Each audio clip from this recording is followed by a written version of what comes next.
Hi everybody, and welcome to War Talk number 6, the show where we come up with really funny titles which nobody understands, which is all that matters when we then post it on Reddit and people down with us because of a title. Anyway, with me today as always is Classypax, AverageAdam, and the Canadian Leaf.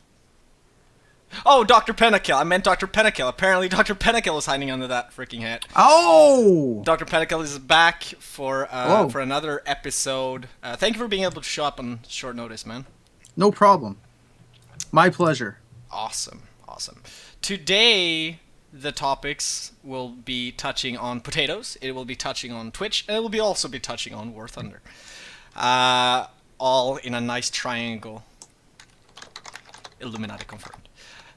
So, how are you guys doing? What have you guys been up to this week? Classy, what have you been doing? You been streaming anything, or has it been less? It has been a non-stop voyage of content slams from War Thunder this whole week. Obviously, 1.49 is right around the bend because every day it's like an average of 3 things they put up on their freaking dev blog or whatever. Absolutely insane. You can like smell I give it the 1 or smoke. 2 weeks. You can like It's content heavy. It's gonna be good. Something is cooking. I give it brewing. 1 or 2 weeks, and 1.49 will be out. Yeah, whenever the beta. It'll be they this have week something or on the next beta week. server. Yeah, that means it's there's 2 stuff weeks. coming. 2 weeks. Yeah. Oh yeah. Shit. I saw that. I was obviously not at home. I saw people playing on the dev server, right? Like streaming it and shit. Damn, I missed that. Yep. I even So deleted it's already like there. Like that T95. Oh. It's the calm before the storm, man. It's coming. More planes. Did any one of you guys to get to play unlock. on the dev server? Shit's on the place. Whole new tree. I don't know why people freak out about that stuff so much. I've never enjoyed going on the beta server to test stuff that's going to a beta. Like, I know. Yeah. Right? Well, I like. I'll check it out when it comes out, man. I mean, Yeah, but people I'm the were same, like, like, "Oh, dog. do you know the dev server's up? Do you know the dev server's up?" So I was like, "Yeah, I know the dev server's up. Let's give it a quick go." Like, it wasn't like I don't go mad for it, but I like touching. Like, I like touching. Like, being the first few people to go touching. Like, it's like when you when you see a cake. When you see a cake and it's a whole cake, you just want to eat that shit. Like, you want to eat all the cake only because it's a whole cake. You see half a cake, you're like, nah. Somebody's already had it. It's not that special anymore. You know what I mean? That's what it's like. It's like you go and touch that cake. I think I see what you're going with I like there. the cake You rub your hands all over analogy. it. You rub your hands a little. You're that kid who sneaks down before Christmas and is like down there with his gifts just shaking. Like, Legos. You know, all right. I'm gonna tell you guys something. I work in retail. I organize some of the packaging. I may or may not shake some of the packaging to see what people buy. Wow. So, definitely- Bag so Adam. guys, You're the guy. if you ordered something to the retail store where Adam works and it's all broken inside when you open it, it's because he shook it. Well, actually, I make sure it's not broken by shaking it because some people order glass. Oh, yeah. So I actually do shake it. How You're many have definitely you the guy that broken? signs up for alphas, How many right? have I broken? Like, you I've want in broken first. 0 things. I've been there for 3 years. I've broken 0 things. How many things have I made sure that aren't broken? A lot of things have come in broken. People get really pissed when you tell them your shit was broken, so I sent it back. Why do you send it back? I don't know, because it was fucking broken. And if I'd given it to you broken, you would have blamed me. So anyway, it's back to where we were talking about potatoes. Potatoes. Russet potatoes, yams. What do I we like talk roast. about I like here? roast potatoes, but I also like baked potatoes. Nice. Perfect title fitting here for a Russian game, anyways. So perfect. Okay, potatoes. This game, this engine of this game has been around for some time. I mean, it goes right back to consoles like Xbox, the first one. Not even like the Xbox 360. I mean, it's an old, or maybe it was Xbox 360. It's an old school game. Which one did you say? This engine, it is. Oh, It the came from an engine. original. Yeah, the engine's super old. To the point of where now they're starting to polish, in a sense, of where they just released brand new models for the IL series, for example. They redid the cockpits.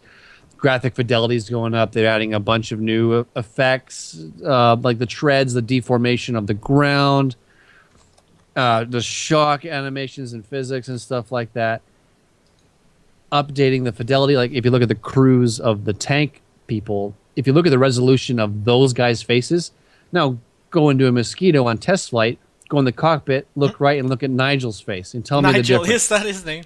It is 9 day. Nigel looks like a Half-Life 1 character, while the guys on the ground look like something that was out of like an earlier Call of Duty game. Like the difference in graphics is astounding, which is what they're producing today compared to what they started out with. And they're just starting to transition. In this patch, for example, the Yak 9T and K are getting brand new models. If you ever look at them, actually, they're actually pretty low poly models. They're actually finally Getting upping new them. models? Yeah, they are. They're getting brand new models. Nice. Yeah. Yeah. Sparkle. On that note, should Gaijin consistently detest or determine to keep it so that you can run this thing on basically Windows 98? Is that his system requirements, like minimum Windows 98 Minimum. second edition? Just for an example, I have Somewhere. this. I have a work as a purchaser. I have a computer in front of me. It is a metal manufacturing computer. We're talking about Windows XP. I don't even have Oh, speakers. XP though. I can run this game on ultra low 1280 by 720 and get about 45 frames a second, which is for what is an onboard graphics card, no sound card. But hey, bare you can still minimum play at work specs. then. Great. And I can play it.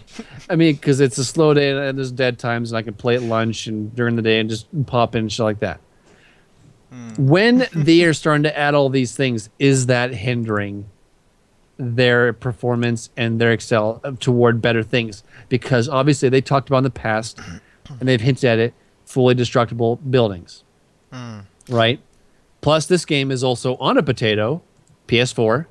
It's just saying. Oh boy. I thought I was snap. gonna bring that. Hey, I thought I was gonna do that, but no, you smacked it all the way. I'll drop the hammer. Wow. And it's already on a limited machine that can never go beyond its performances. Should Gaijin continue to keep this minimum performance gap that could potentially hinder future advancements, whether it be the new DirectXs, the new things? Should they do that? Adriel. You're only as strong as your weakest link. Ooh. Oh, philosophical now. Now, We've gone from Burns to now, in a defense, philosophy. I know that Adam touched on this. Was it last week? I believe it was. Is that a lot of guys in Russia, they have older systems and they like the idea of running on these, No, it's like just even that, it's just OpenGL that, and shit. It's just that Russia is such a big nation with a lot of how do you, I don't know the right words, but there's a lot of people, without work, without a lot of money, like without high tech stuff, and they buy a computer or build a computer, and they run that for a very, very much longer time than probably a lot of people in Central Europe, Western Europe, right, or such, and hence why, if you look at a lot of Russian developed games that are perhaps made just for the Russian market, which commonly is free to play, and they usually have a very low graphic level, because they know that we want to have as many people playing this as possible, and if they make a game for the Russian market, it has to be able to run on pretty, what we would consider, old tech. And yeah. But yet, Gaijin pushes toward these fidelities. I mean, they brag about that over basically wargamings. I mean, they are much more. We have a movie setting in this game, which is kind of funny, though. We have a exactly. We have a spectrum. They like their graphics. Is that going to hold them back in the future? If they're going to brag about how great the game can look, and yet they'll Are we consistently suggesting that Russians have less superior computers on average? On average, I would say. Like, if you could average, I would say that. I mean, that's just not Russians. I'm not just saying it's just a problem with Russians, or like that. It's a problem in many places where there's a big population. Just go look towards Asian market. It's the same thing. It's actually the same thing over in like the bigger part of Asia, where a lot of games is free to play. It's popular, choice there because everybody can then get to play it, and they have to kind of keep the graphics low so that it can be played by the most amount of people, because then they obviously increase their chances of making money. I think it's a wise choice. Like, I think it's actually a good choice. Is the topic now, is Gaijin going to betray their own people? Is that the topic? No, that's not the topic. The topic is, by the way, guys, if you're watching this, I don't know if we introduced the topic well. The topic is, should Gaijin continue to cater War Thunder to people who play their games on what we say, quote-unquote, potatoes, which means old computers. Now, there is some discrepancy that comes with that. It is holding people back, and it's also a game-breaking thing as well. I mean, I'm pretty sure all of you have heard about the ultra-low graphic settings for tanks to get that little bit of an advantage looking over hills and seeing things in the distance because you don't have so much sprite foliage in front of you. Now, obviously, they've done some things to remedy it, of where instead of cutting it, they just said, okay, well, you can turn it off in scope. So there, you can still look pretty running around, but as soon when as you go into zoom in, scope mode, it's all gone. It's all gone, so you don't feel so, It's gypped. just a second version of night vision. It's just, no grass vision. Yeah. I mean, that is going to start happening. If they want to have that type of fidelity in the game, that type of issue is going to come up, and you're going to have to put a competition gap or cut in the game in order for that to be fair. Otherwise, people are going to be bitching between, I want my game to look pretty, but I don't want to feel like I'm at a disadvantage. And that is going to happen until you start cutting that bottom line to the point of where you're going to have a certain amount of fidelity on your screen in order to be fair.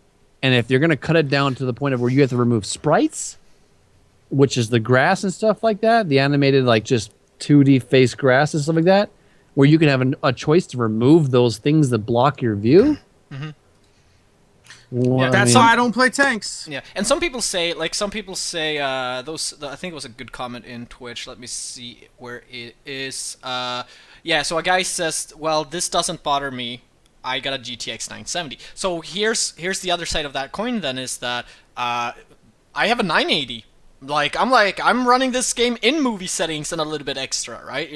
My game now looks awesome. It's like watching those old Discovery documentaries. It's like being there.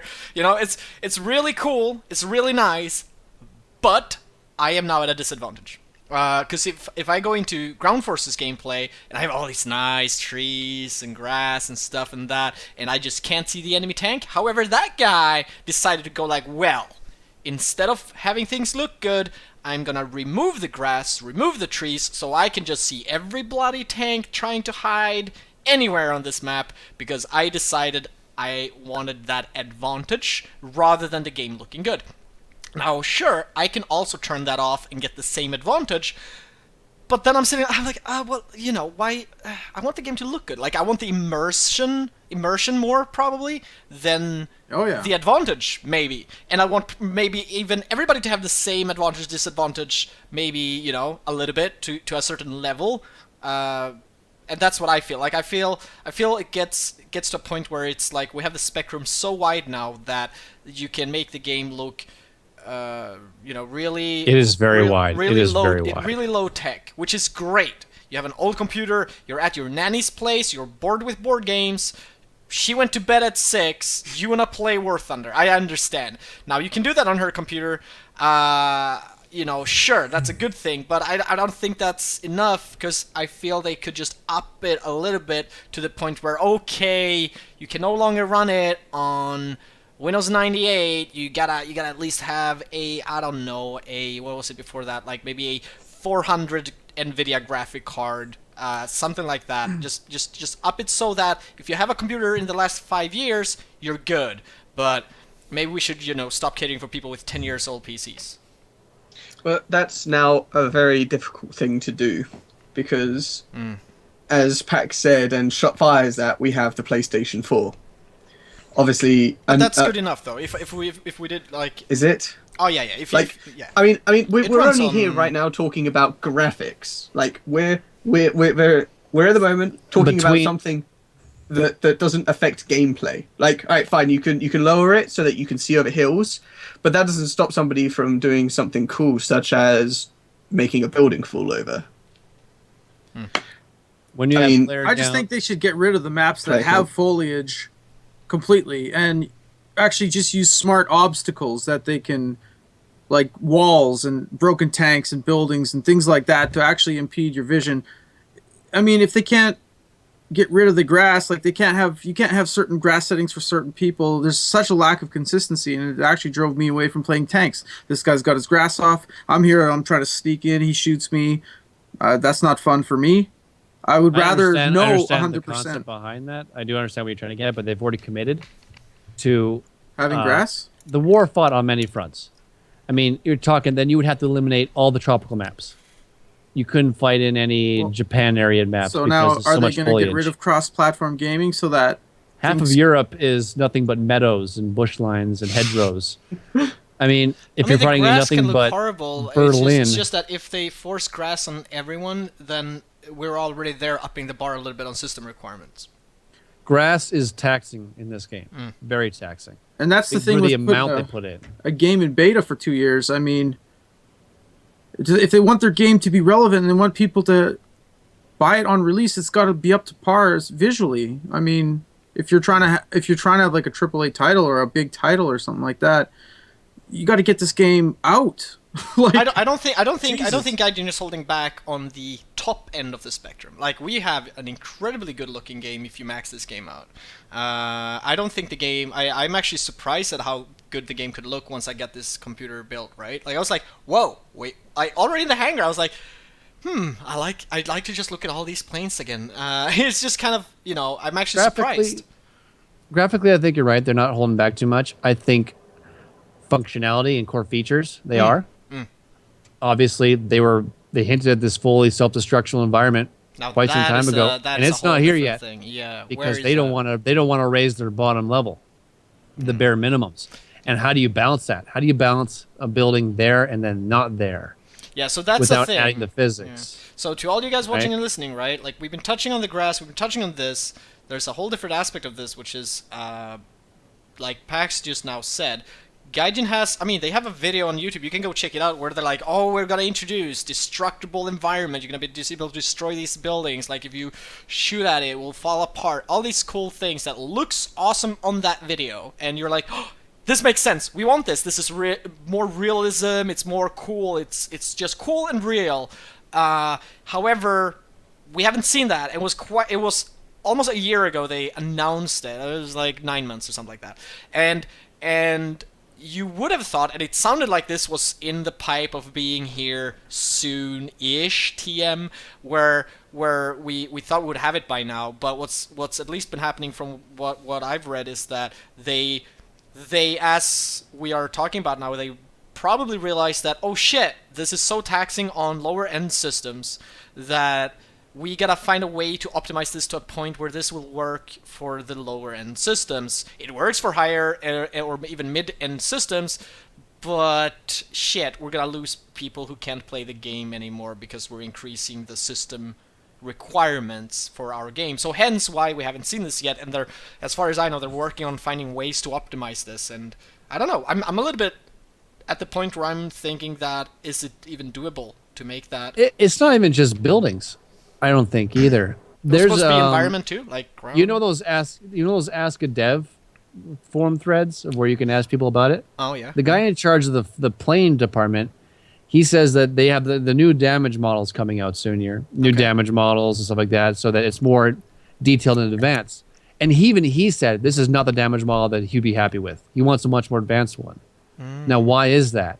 Is it because of the one, if they want like a truly authentic damage model like IL2 quality, they can't do it because they can't push their bottom end performances?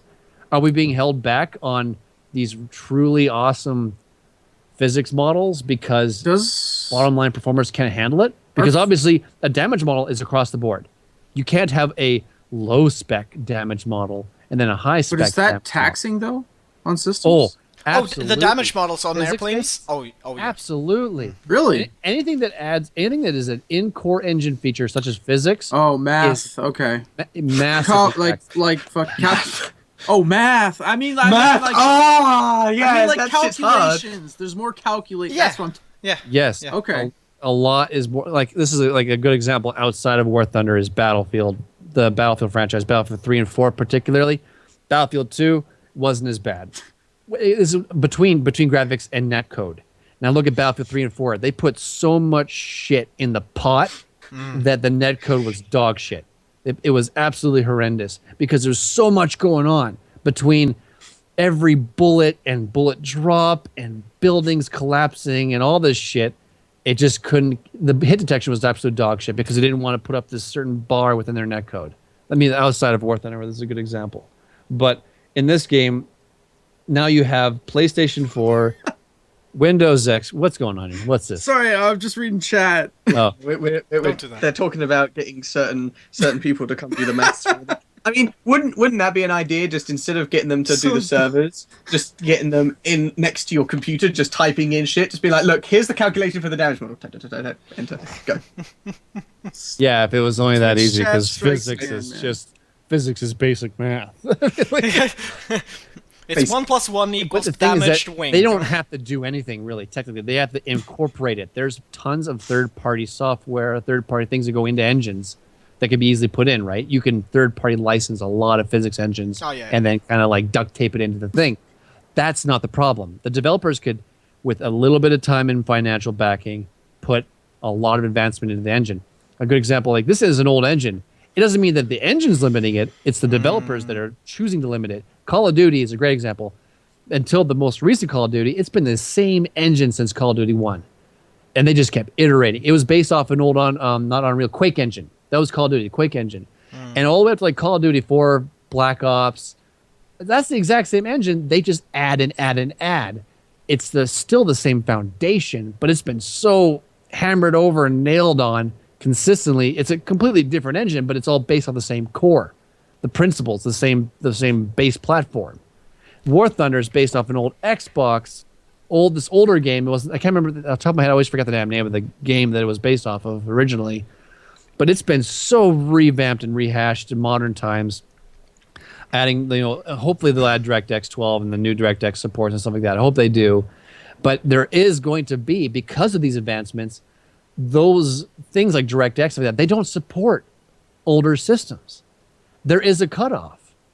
I guess eventually you have to drop the end of the spectrum, right? You have to Exactly. start Yeah. chopping Well, off these you have to make a cut. Eventually, you will have to cut because it just those advancements will not support old systems. They just can't. They just give up on them because technology moves on, whether or not you like it. I mean, I'm in the mindset that I'm thinking, okay, so you do that, and sure, you might get some pissed off people who the game won't run anymore. I was playing fine at 15 FPS, and now, I'm at 1. Yeah. And it's or just the fact that hey, the game doesn't support my system anymore. But it's like, even then, like I feel like there will always be the option for these people to somehow, because I mean, eventually certain upgrades become almost free. You'll be like, hey, do you have that really old graphic card that is still better than what I have, that would be an upgrade? And people will be like, hey, just take it, it's collecting dust, just take it, right? Oh. Like you'll be able to upgrade your PC, to like at certain times and to certain points where you can find it so cheap that it's almost free, if not free. I've even like built a PC for my my parents that it just needed to be running internet, right? It's like, well, we have a part here, we have a it's just collecting from welfare, just putting together something that would run internet. Just doesn't need much. And I think it's the same there, because still you gotta admit that War Thunder, even if they started cutting, like even if they wanted to advance and start like forcing themselves to be like, okay, we gotta admit we're putting these cool things in, it just can't run on this very old system specs. Let's just drop it. Let's just say we're not supporting that anymore. And that, I still think that it's something that will happen. They will lose players. They will lose players. It will have to happen. happen. Well, absolutely. But I don't think it's a problem as big as maybe some think. It is and it isn't. You know what Like, Steam does? Sorry, go ahead.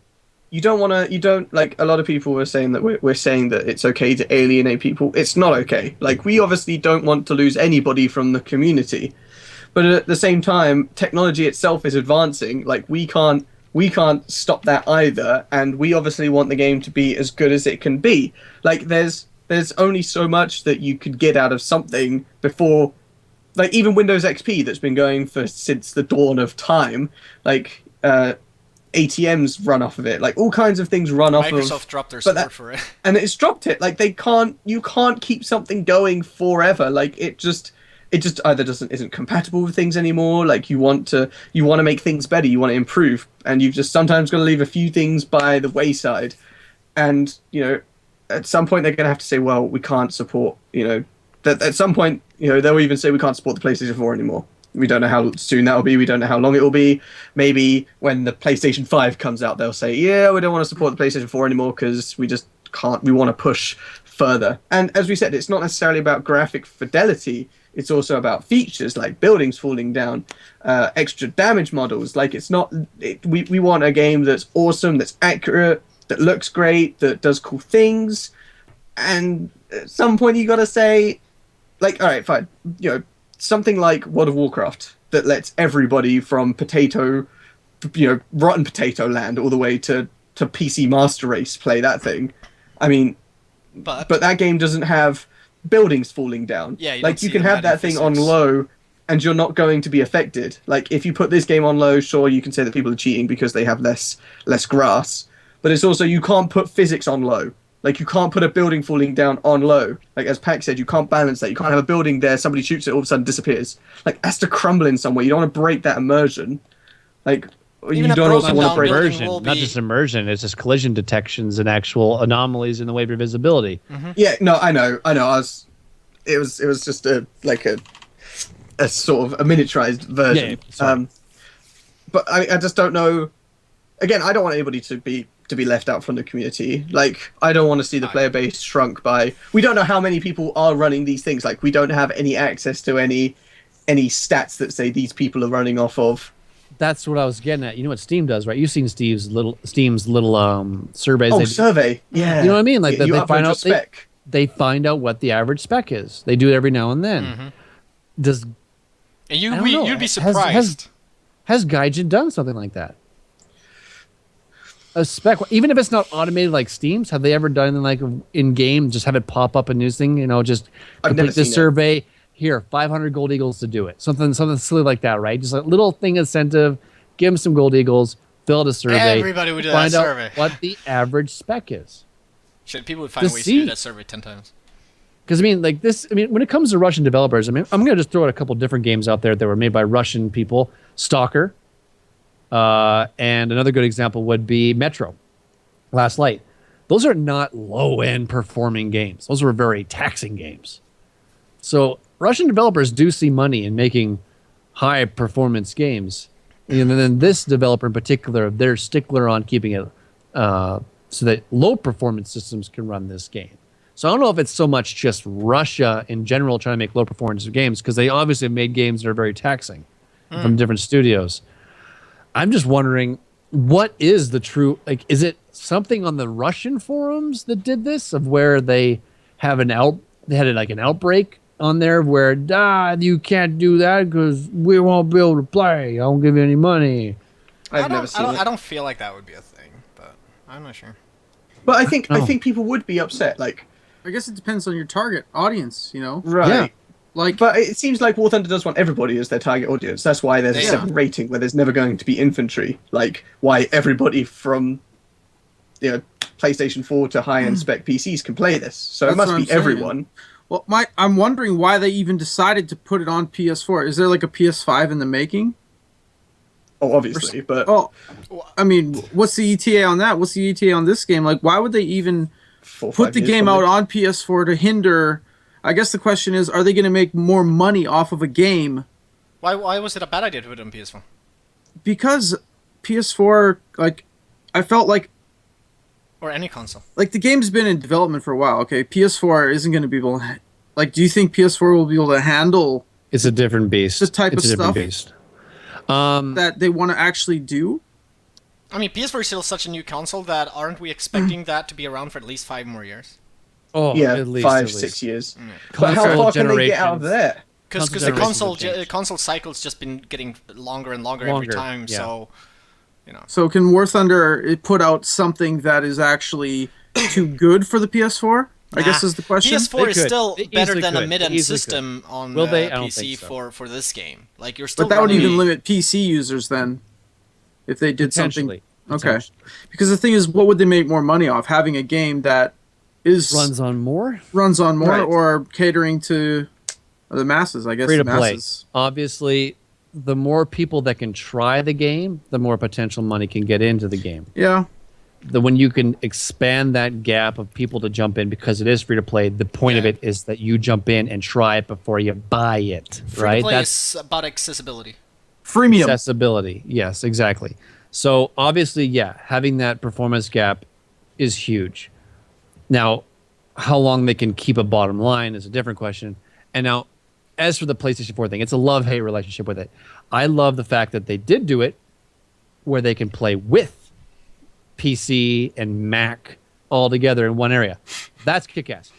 This type of game in particular is one of the very few genres that can do that. RTSs can't do it, obviously for console reasons, because you don't have enough buttons, nearly enough that you need.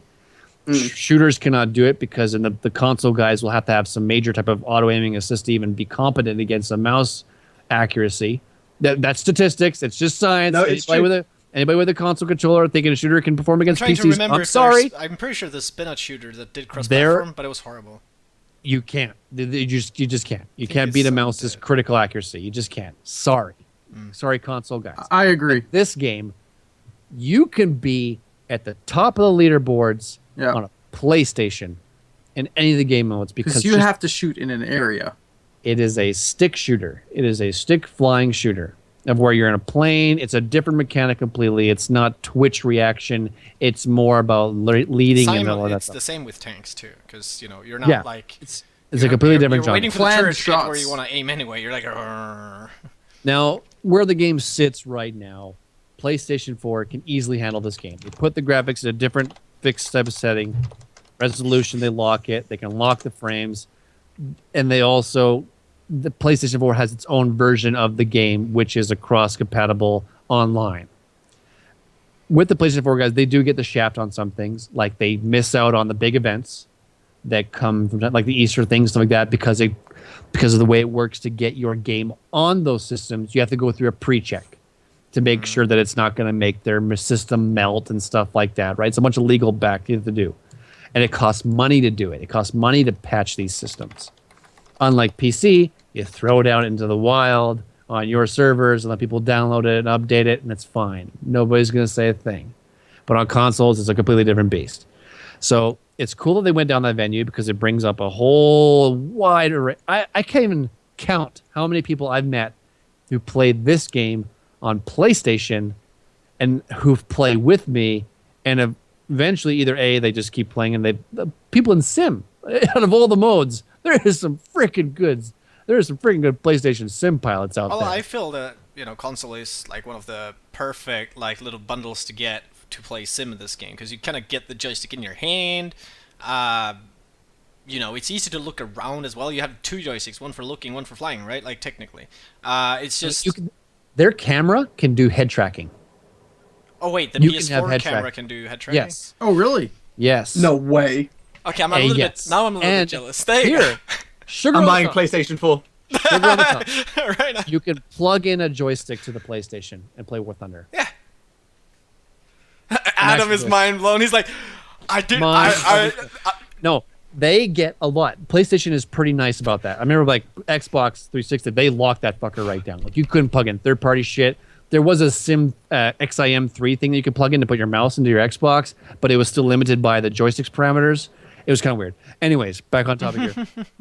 But the PlayStation 4 guys met the PC communities, and then I've actually got a couple people who play PlayStation 4 go out and buy a PC so they can do the things the PC guys can that the PlayStation 4 guys can, like custom skins. Mm.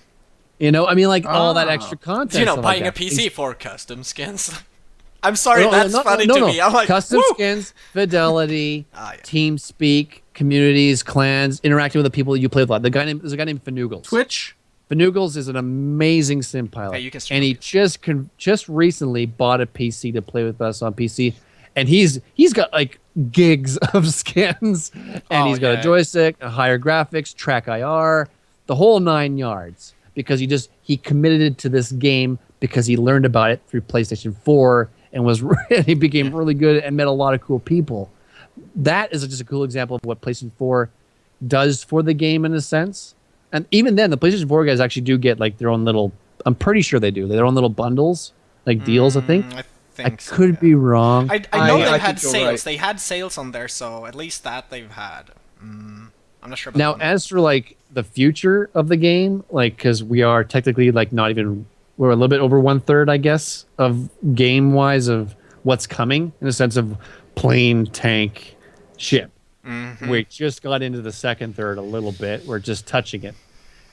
And as the game goes along, we're talking years. Can the PlayStation hold up? I don't know, because obviously it's going to get much more complex of a game. If they want to keep graphically pushing it like they have, because obviously the back end of it, some of these older planes are really dated compared to these new things that are coming out. These brand new tanks that are just ridiculous, like mud accumulating on the tanks, and just the fidelity of like even like the barrel shrouds and everything is absolutely astounding. So I don't know if PlayStation can hold up that long. But I mean, we're talking about a while though, so yeah. I honestly don't think that the PS4 is such a big problem if we are looking back to the spectrum of how old systems you can run War Thunder on a PC. Like even if they start cutting at the end there, the PS4 will be pretty safe, I think. I don't think that's the main issue. It is PlayStation 4 isn't the main issue until you get to the 4th or 5th year. Like, we're not talking tomorrow or the day after. Like, the PlayStation 4 is going to, like, us four sitting here can go out, buy a new CPU or get some more RAM, get better graphics card, whatever. But a PlayStation 4 player can't do that. They're And not stuck. to mention, There's a wall, and they cannot go beyond that wall. and not to mention, there wasn't that much of a leap between the 3 and 4. Like, it's not like I mean, even PC doesn't do like. I mean, we do lots of constant consoles, leaps. the leap between PS3 and PS4 was again accessibility, but for developers, because the PS3 was a fucking pain in the ass to develop for. It had the worst architecture you can make for a console, which, theoretically very powerful if somebody took the time to learn it. While that's what Sony did with the PS4, we'll go back to making it more PC-like with a known infrastructure. But this could be a topic. But I'm just saying that that's the biggest difference. Performance-wise, it was a leap. It was good. It's what it is for consoles. But I think we can totally leave the PS4 being a problem for the development of War Thunder, performance-wise for so long that Yes. Again, If they want to keep graphically pushing it and keeping with the times. because Right. obviously, Well, graphically, you don't need to graphically push it on the console, like you said. They can have set settings, but when it's because talking about physics, you want to talk about like the being able to destroy buildings and physics being a part of the game and stuff like that, which is already doing like there's all other console exclusive games even that kind of do that. Like you technically you can do that, and that if anything that's more CPU heavy, and in the CPU department, the PS4 is pretty good. okay. So, but that's pretty much. That's another topic too. Is that like with this thing of like they're going to keep iterating core mechanics.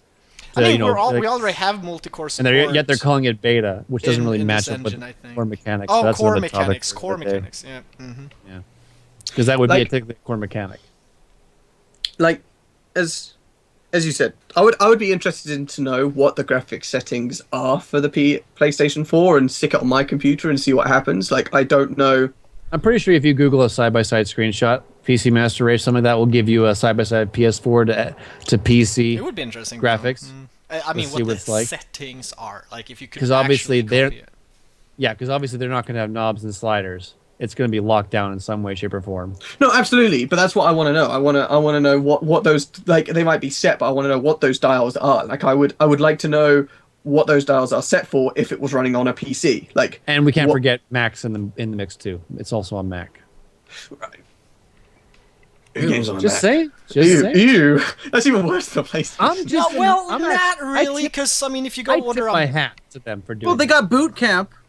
I mean, I mean, you can run Windows. you on a can Mac. turn it into a PC. Yeah, what Yep.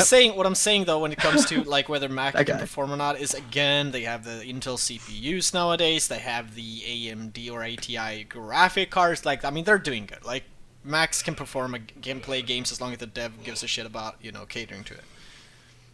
Yet again, it's not about that. Yeah. All right, where do you guys want to bring this? Potatoes. It's War Thunder is running on potatoes, and we have been talking about a lot of the aspects. Whether I guess what is the pros and cons? Is it good or bad that they keep catering to it? Like, are we salty for not seeing destructible environments yet? Yes. But is it I'm gonna. because the I'm game not. is, Oh, sorry. is it because it's on PlayStation though that there are Let's leave that. no destructible environments? I don't think the that's destructible necessarily the environments reason. isn't here. The fact destructible environments isn't here is, in my opinion, not because of PlayStation 4. It might, It's just however, everything be in because general, like of lots the of things. minimum system requirements for the game that they are having. That it's very difficult for them to introduce this feature without actually having to increase the system requirements of the game. Like, again. Like, It's what I think. I think that's the main. I'm issue salty. or topic. I'm salty that obviously there is a destructible terrain. Like, I don't know if that is because they can't find a way to do it on lower end computers. They just haven't get around to doing it everywhere. I don't know what the reason is, but I am salty. I would like to see it. I think it would be a cool feature to drive my mouse through a building. However, at the same time, am I salty enough to say nobody can play it? I don't want, as I said, I don't want to alienate anyone. I don't want to stop anybody from playing. I don't want anybody to not have any fun. But as we've said, technology is moving and advancing. Like, we can't stop that either. Like, if War Thunder wants to do DirectX 12, If they want somebody's to going to get get relevant. somebody's going to get slapped in the face and left behind, irrelevant of if we want it to or not. Somebody's going to go, like, if the developers really want to have DirectX 12, they're going to have to say bye to probably 9 and maybe even 11. I don't know. Well, I at don't what really know point how that's... do they say, okay, this is War Thunder, this is where we're going to leave it here. We'll start working on a newer version of War Thunder. And call it For the War next- Thunder 2. Yeah, or War Lightning. comes after Thunder. Comes out DX12. The- In all my wasted years of playing video games, Wasted. Very No. few free-to-play games like this have actually gone to a 2.0. They usually No. upgrade what they have or replace it, but they keep it under the same name and thing, and they force people to upgrade. I have never played a game that had such a wide spread between what system you had and you could Oh. play. It can look like the most recent AAA title game Mm-hmm. and maxed out, and yet, or you can crank the knobs right down and it can run on the lowest end. basically fresh from tablet. I mean, This like is, you know, this is just like, yeah. the step from tab. I've never played a game that had that much expandability. This much expandability Or scalability. between high and low. Never. Because I was If it asked, comes out on uh, tablets, I'm done. I'm done. I was playing Grand Theft Auto, right? Like It will. I wasn't really playing Grand Theft Auto 5 on PC, Mark my words. but I was playing with the graphics settings the day it came out. Just, you know, I had no time to play it. And I had this one viewer who's like, dude, just for me, could you like put everything down to the lowest? I want to see how that looks like, because my PC's really bad, and I'm thinking about if it's worth me getting the game. Like, how could you like show? And I did that, and the lowest you could go was like normal, like normal and textures, normal. Like there was nothing called low. It was a normal, and the game looked surprisingly freaking well. Like, I was like, oh shit, this looks good. You know, it's like, you know, that was the lowest on that game, which is obviously a very recent release game on PC, which started on console like 2 years ago, and that was on 360, right? So that was the previous generation console, so that was kind of interesting to see how they did with the scalability. And when they released on PC, they obviously upped their game instead of make, you know, it's obviously not a free-to-play game, you have to buy it, so it's different. But I still, you know, like you're saying, on War Thunder, you want to go to the lowest, you'll be like, holy damn, this game looks different. Like, it's so different. It's scary. Yeah. It's like you took away, like it feels like I just took away the 3D textures and I just wanted to see the placeholders. Like you It's went like- back in time to like early 2000. Yeah, you know, like oh. it's like you're looking at the game pre-alpha. You're like, whew. So this square Looks like thing is a Half-Life 1. plane, huh? You know, it's interesting. So it's I think it's scalability, and I think it's a strong point of War Thunder. You can tell anyone that they can play War Thunder if they want to try it. Like, anybody can pick it up and play it. Their system will run it. It's no problem. But It's a good gateway. yeah, it's great. It's a great free-to-play example. But I'm getting to the point where I'm like, if this is affecting my new to get features, like destructible environments and just overall more badass kick-assery stuff that is going to make War Thunder, you know, the next gen, let's say World War II combat simulator war game, I feel they need to just go like, all right, we can do this, but we have to up the system requirements, and I'll be like, it will be fine. I think it's fine. I'm sorry for those players. It will alienate, but I feel it's this risk reward. Like, I think it's in the long run, it's something that's gonna benefit Gaijin as the developer of the game. I think Will they're actually more gonna- people flock to it with advancement compared to think holding tight so. to the low end? That's right? what I think. I think they'll earn more players than they will lose in the long run from doing that. Because the game is still growing. We're still getting new players every day. So That's actually one thing that's really surprised me. This game has been out for so long, and I mean, I've streamed this game It's in on and beta. off for, yeah, and I've streamed this game for so long now, like over 2 years now, before it came out on Steam, and every single time I come back to stream this game, I still have floods of people trying to learn the game, new to the game. Hey, what, like, I'm still getting the same questions I was 2.5 years ago.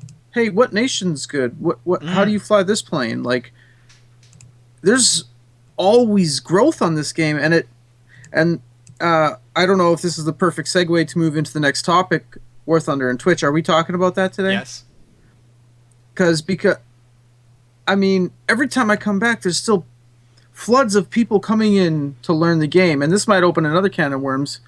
All these people that are coming into the game to learn the game, that there's clearly activity in this game, growth all the time, new people all the time. The question is, where is everybody? What are they doing? There's thousands and thousands and hundreds of thousands of people play this game, but I look on Twitch and there's like, maybe on a good day or a normal day, there's maybe 200 to 300 viewers in total watching this game. And there's such a wealth of things you need to learn. The skill cap in this game is really high. I'm still learning. I've been playing for 2.5 years. I'm still learning. I'm still getting better. And that's one thing I do like about this game is every time I play it, you know, you keep learning and growing with it. And it keeps me coming back for that reason. And I'm just wondering where's the Twitch community for this game? Why aren't there more people on Twitch? This game is actually really big now. It's really big now. Where is everyone? It's also a very international community. You would surprise how many people are on in the German times a day or Russian times a day. It's weird that way.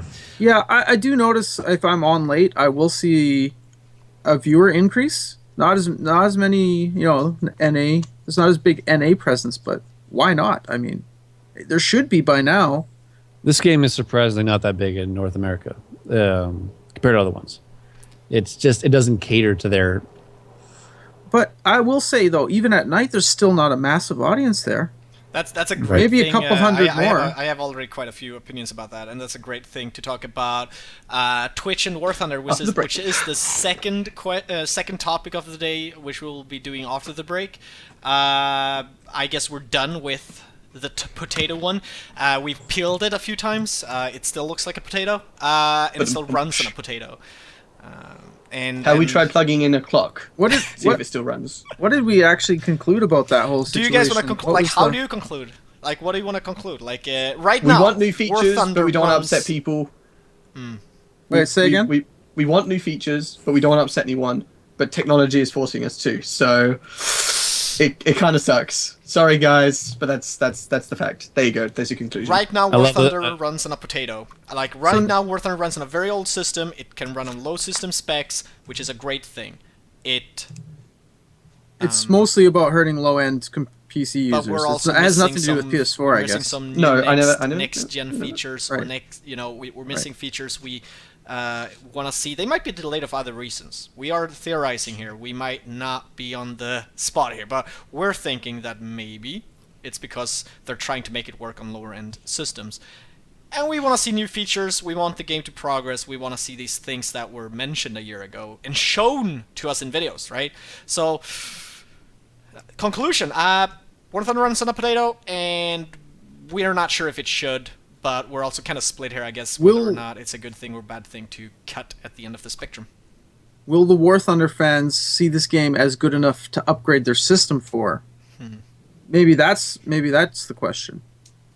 Because will they like it enough to upgrade? Will they make more money will they lose their audience if they make things stronger, or will people actually upgrade their system? I think they will. Some will. Some will always do that. I What do you think think, War Pax, Thunder- then, as a conclusion? Do you have a conclusion? I don't know. It's difficult, right? As long as it doesn't hinder advancement, because this game has such a long way to go. If the minute they have to start cutting things off the top end, the cutting features and core mechanics, that's the day they should start thinking about, hey, we got to bring the bare minimum up. That's my cut opinion on it. And when it comes to, it's hard to make a free-to-play game sound like a game that you should upgrade your system for.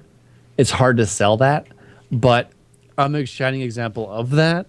I bought about $6,000 worth of gear to play Sim, and I play primarily War Thunder. I mean, So- you've invested. I've invested. Jesus. obviously. And But, Pentakill is like, money? But obviously, Jesus. very few share that same motive as me, because it is the point of a free to play is so that you can get a broad audience lured into your game.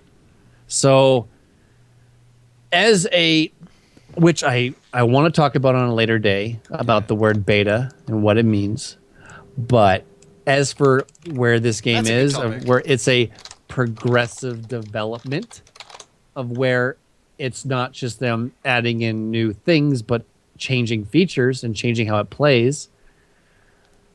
As long as they're doing that, they're going to have to make sure that they're not going to, and if they want to keep doing that to make it the best visually amazing game possible, they're going to have to decide one day if that bottom line has to move up, if they're going to stop and just not advance anymore and lock it down, or what are they going to do? Or make War Lightning. Yeah, or make War Lightning. Yeah, there you go. I want to add to the fact that people do upgrade their PCs for certain things. I think what it's difficult for people is that War Thunder is considered already out. And this, again, we need to write down the fact that we want to discuss whether War Thunder is beta or not, like in public opinion. That's a good topic. However, We'll do that. We'll do that next week. yeah, write that down. It's next week, guys. Next week, guys. what was that? However, my previous PC that I just retired because of this one was built for it was like I was at the end of the line with my previous PC of that previous to that one, and what happened was that, oh god, a new Football Manager game is coming out, and that eat RAM and CPU. I wanna have 20 different leagues and nations to simulate in my fantasy world of football, because I was playing a lot of that, and I was like, I need a better PC because my previous one is having troubles with the previous version of this game, plus Witcher 2. Which was another game that was, pushing the boundaries. So I built a new PC, not a very expensive one, but I built a new PC that was an upgrade for me back then, to be able to play pretty much 2 games that I wanted to invest in. I know you're pointing at your arm. You don't have a watch. But that is what I wanted to add, though, to the fact that people do. But the hair's PCs. saying it's halftime. Half past the freckle. Yeah, all right. Half past freckle. We gotta take a break. The break is being taken, guys, and when we're back, we're gonna be discussing Twitch and War Thunder and the relationship between that and all good things there. And of course, we'll also be doing the Jingles Watch. We have a fresh new inside scoop of where he's been after he was out in space. All right, we'll be right back.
Welcome back, guys.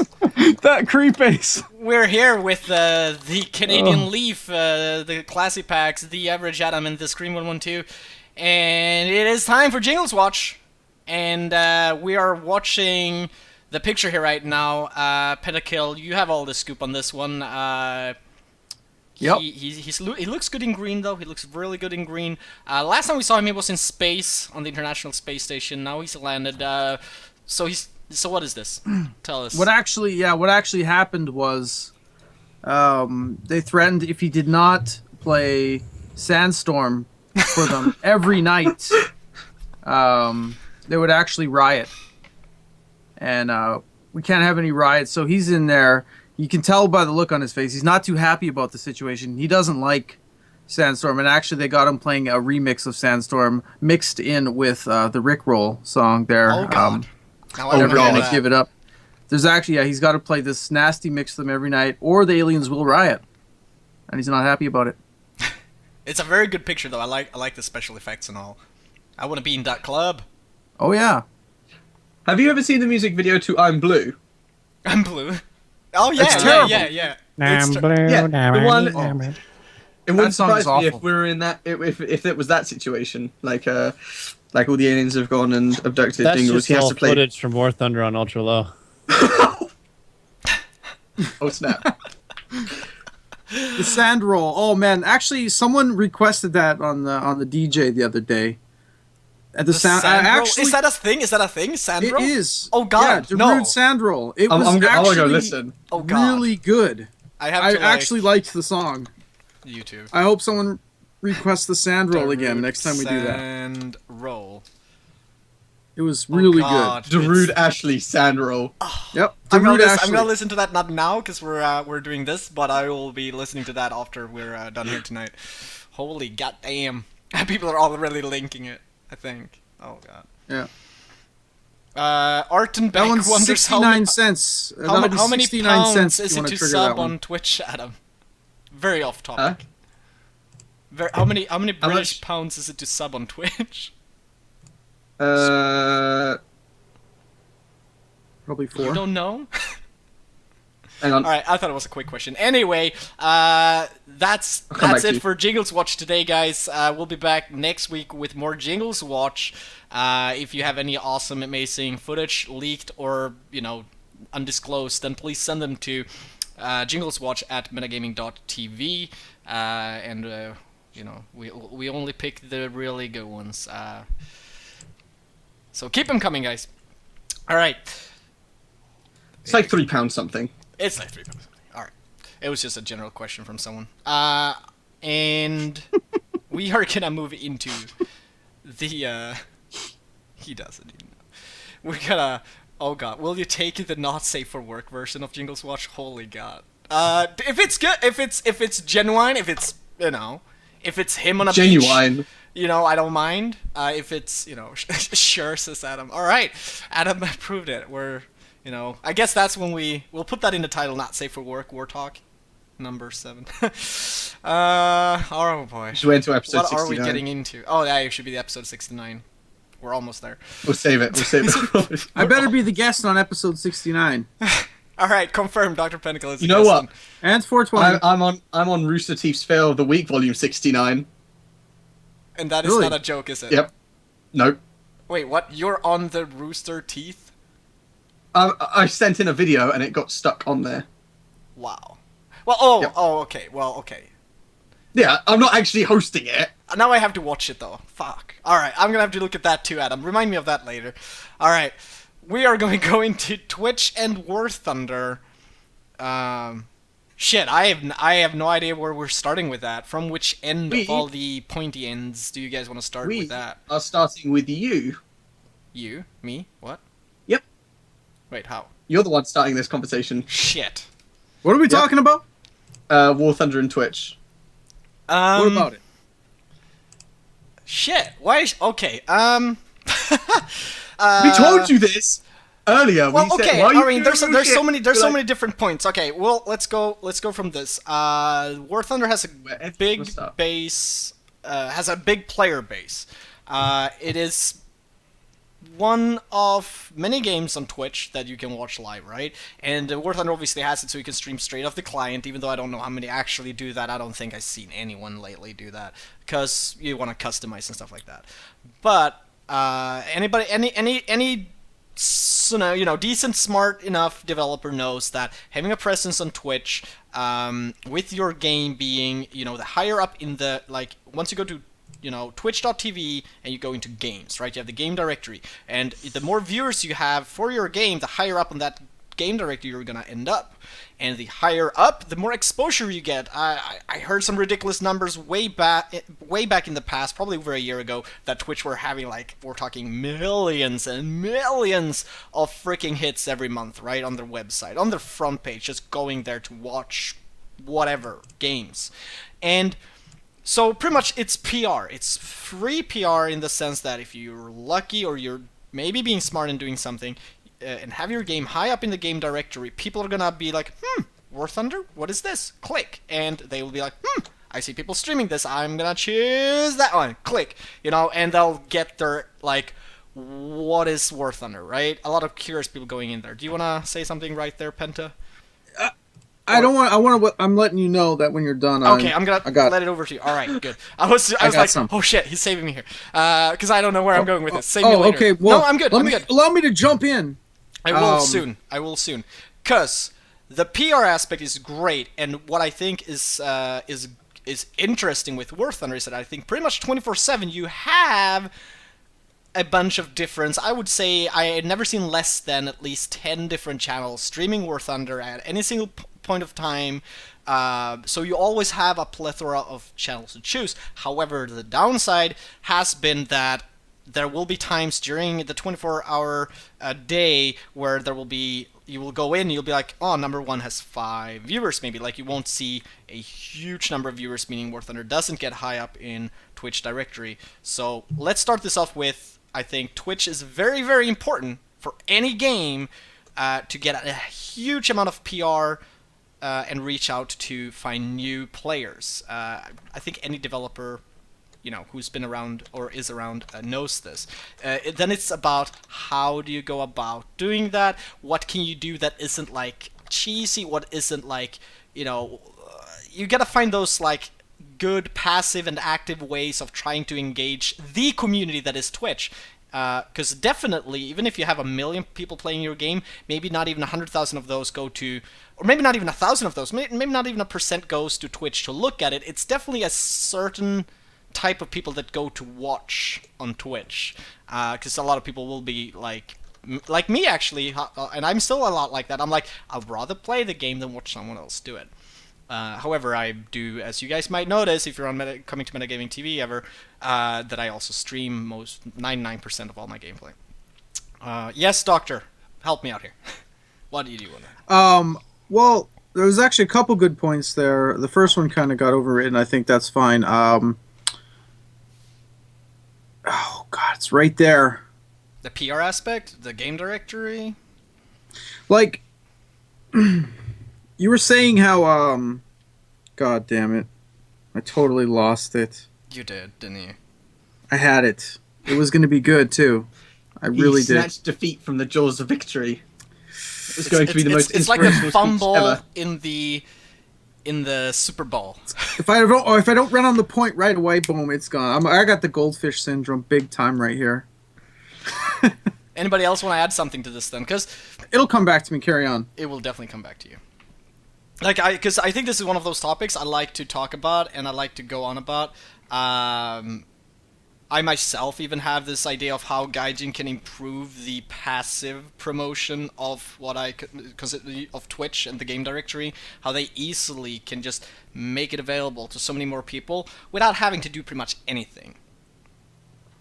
I mean, alright, so we've obviously got this great media where we can show off this game, which is Twitch. I mean, you've got Hitbox and a few other places, but they're just startups. They don't anywhere near have the same viewer base as Twitch does. Yeah. So this is a great place, as you said, to promote your game, to show it off to the world. Now, obviously, there are a few games out there that are always at the top of the leaderboards. That would be like League of Legends, StarCraft, Call of Duty, and WoW. Now those guys are, very high up in there because they have also very high levels of competitive play. Like League of Legends holds tournaments every year. Counter-Strike holds tournaments every year. I mean, even War Thunder, we also touched on this a little bit with off-stream with Pack saying that RB would be the home of sort of competitive play. War Thunder does have a little bit, but when you're streaming it and when you're trying to obviously commentate on it, unlike say games like League of Legends where you could talk about builds and strategies, when you have two simulator players that don't want to give up any kind of advantage and start spinning in a circle, there's not really much to sort of talk about, and it kind of gets play by play. Right, but if they do it, I think I had to spectate a game, not a game, a round that was nearly half an hour long because these two guys just didn't want to give up any kind of advantage, and I feel that's not necessarily a problem, but it's definitely something that they need to look at when they want to promote, say, Twitch, and show that this game can be a really cool competitive game. Would be to try and find something that would promote sort of quick games where it doesn't stagnate too much. Well, that's all about, and that's the big thing with RB too, is that they just need to fix their level design a bit. Some of the boundaries are just like ridiculously long. They need some mechanics that actually force the player to have to use their skill so the other player can possibly catch up to them or something like that. Like maybe more in-depth mountain play, more things like that. Like the maps are just the maps are just like sometimes you can fly out to the sea for 20 minutes and there's no boundary. Like what's up with that? I mean, nobody wants to watch if somebody has the ability to run away for 20 minutes to get enough space to turn on someone. Why won't they take that? They got to tighten up their level design a little bit. They got to make things more interesting so that a skilled pilot can actually catch someone or lose someone based on the environment, possibly. Well, a game like War Thunder, you can't really do dynamic stuff too much of where you can have different classes versus each other. With a pilot game, it's almost in a tournament set, you have to have the same plane going against the same plane, and may the person with the better experience with that plane win. Yep. Right? So, I agree with that. It's not so much like, I mean, if it was a game, if it was a tournament thing of where it was Focke-Wulfs versus Zeros, then evidently the Focke-Wulf guy is going to want to extend and get that altitude advantage in order to be competitive against a turning Zero. He wants the speed advantage over the turning advantage. But that's never going to happen, unfortunately. That's just, it doesn't work in this game. That's why I like the element of team gameplay too, because you could say I had an idea for a platform where it's like, okay, you got two teams of 5. There's 5 rounds because there's 5 tiers, and you each strategize how you want to perceive them, like how you want to. You don't want to all be G2s, for example, because you want to have enough diversity in the team. You need some Focke-Wulfs, you need some G2s, you need something that, I don't know, turns a little tighter. I don't know, maybe there needs to be more variety in planes, but you basically strategize what planes you want and then make a flight plan of how you're going to take out your enemy based on what you've picked and whatnot, and you fly in that way. And then, but anyways, yeah, definitely needs to be a tournament setting, and level design needs to be tightened up for that. And I think that will really push War Thunder up on Twitch. So it's a lack of competitive gameplay, like I guess tournaments. Is the lack of tournaments? Is lack of tournaments in War Thunder holding back what would otherwise be maybe even a bigger presence on Twitch? Essentially, because I think so. Because when we were doing the tournaments and stuff, like right at the beginning and for the finals, like 500 plus viewers, easy. Like people wanted to see that stuff. They were interested in it. They wanted to see top level play. And while what Doctor is saying could work, they obviously had an arcade tournament where that sort of happened. They gave you a tier 1 to 3 that you could pick from. It was air domination even, I think, wasn't it? Like it was like the air domination map thing where you had to fight inside that air bubble. No, this wasn't. No. This was this was nearly a year ago. Yeah. I'm talking about the arcade one. Yeah. The one we played in, you actually had to be. There was this. It was like air domination. You had to be inside that air bubble. If you left it, it would be captured. They have minor infrastructure already kind of in this within the custom missions thing. They call them duels. Like maps like Mozdok and stuff like that, 4v4s, you can actually split the fight into different sections, but it's still a big map. And in a sense, you do need a little bit of distance because you are in planes. So you do need to be able to move around a bit. But when it comes to things within War Thunder's system, like better camera utilization, the newest camera thing, you can do a spectate thing now, which is kind of neat, and change between the names and stuff like that. So it does help out a little bit when it comes to like the host of the tournament and stuff like that. But within the core game mechanics, there's a bit of a lackluster thing of where they don't have like a round-based system in there yet. They don't have a tally system in there yet of where once one team wins, it'll like go to like an iteration pause, and then it'll before the next round starts, like a waiting section.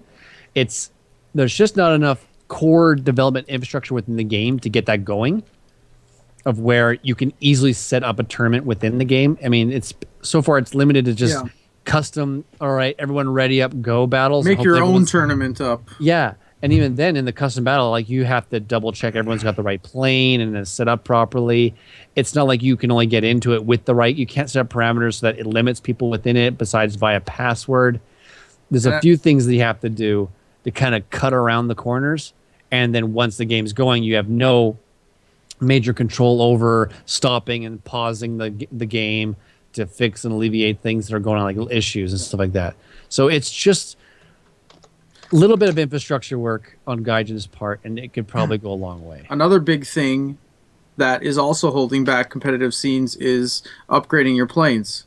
Is your whole team fully upgraded, crew That's a huge and thing. parts? I'm gonna disagree with that one and say League of Legends, because they obviously have what are they called? Heroes.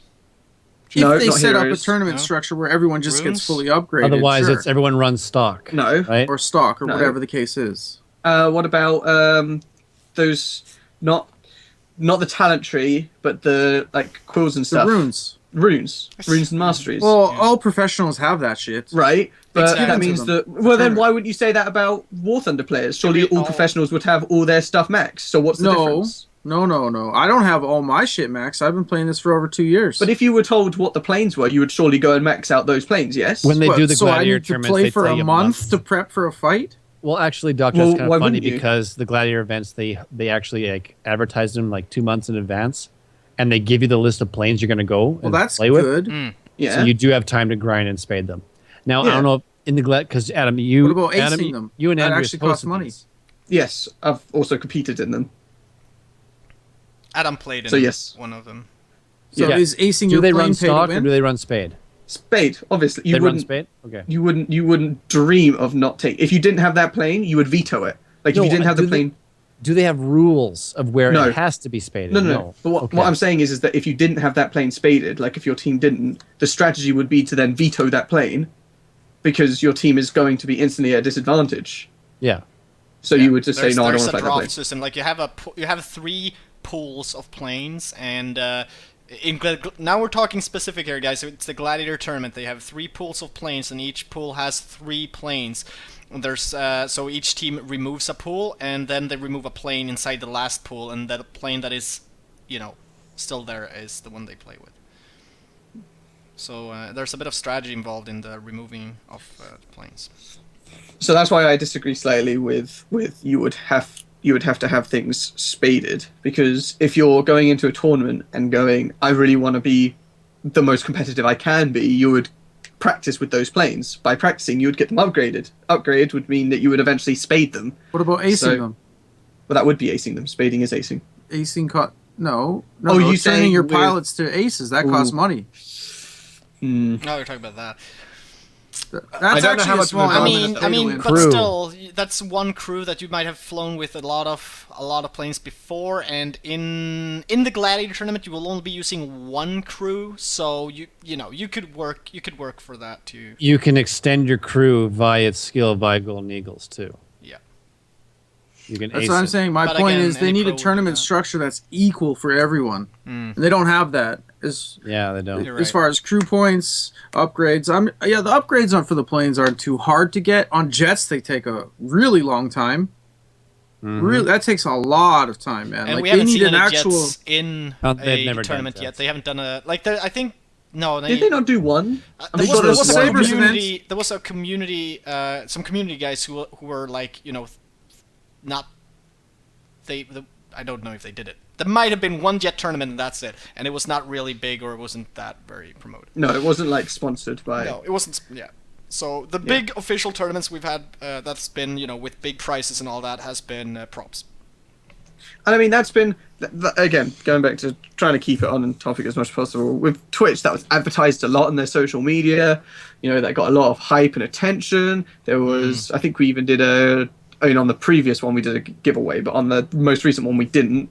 But, people were still hyped. They wanted to see professional play. But the biggest thing is that it was advertised.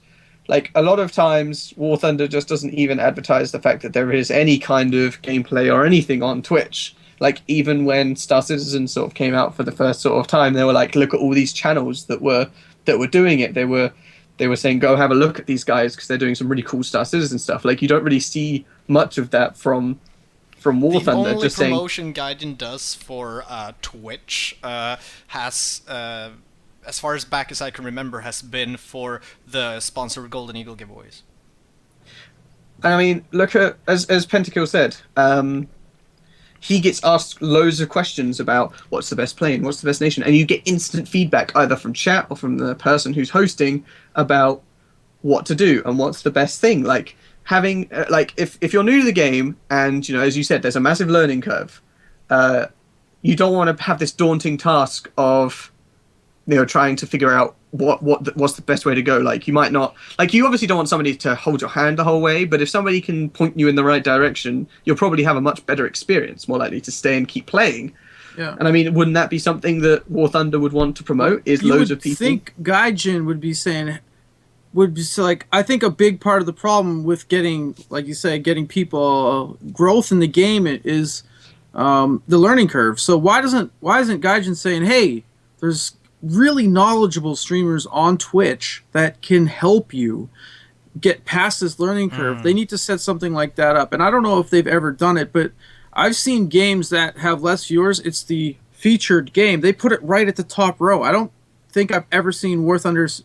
I don't know how much you got to shell out for that or what, but I'm assuming it's quite expensive, to be honest. it might be expensive. I have no idea how much that costs. Yeah.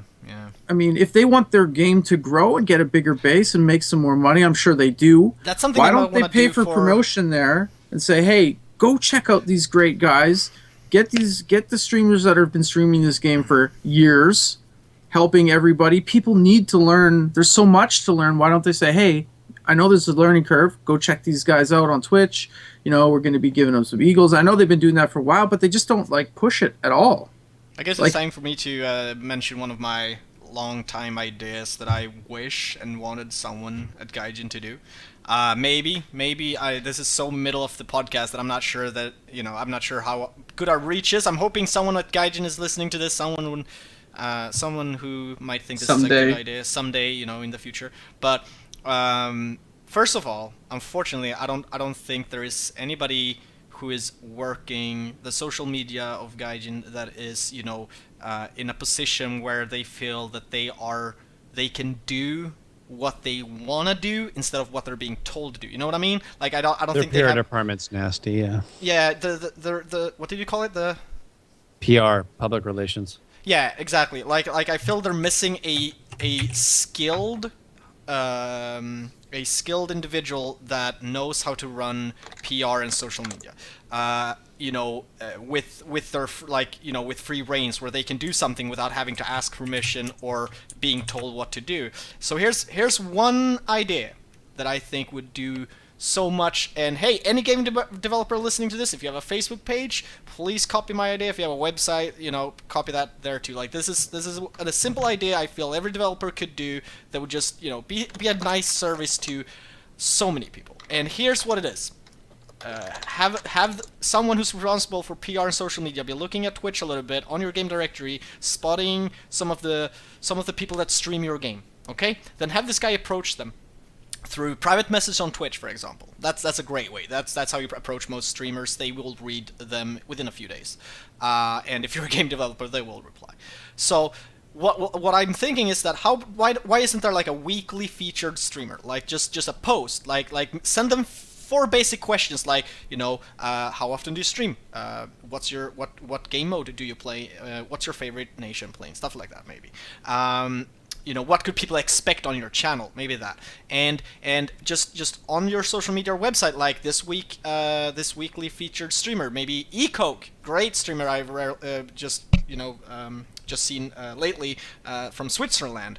I thought his accent's awesome. I thought it was Swedish even, and just do that maybe on a weekly, bi-weekly, monthly basis, where you just like promote. It doesn't have to be the big channel, the number one channel on your game directory. It could be anyone that you think has good enough quality that you've been watching a bit, like, oh, we could promote this guy, and you will be telling people, giving them a little bit short of a bio, and go watch. Maybe even be like, hey, for this week out, we're gonna be throwing him some golden eagles as incentive to give away to his viewers. Like, just something small, something like that. Maybe something like that, right? Like, just do that every week to a new channel, like to something, and that is such a small, non-cost thing, which would just, I don't know, it's like a community service in my opinion. It might, and try and find different types of streamers, things like that. People like Classypax who do only sim, and stuff like that. And then on top of that, just having that, that skill to find and see unique streamers that do cool stuff,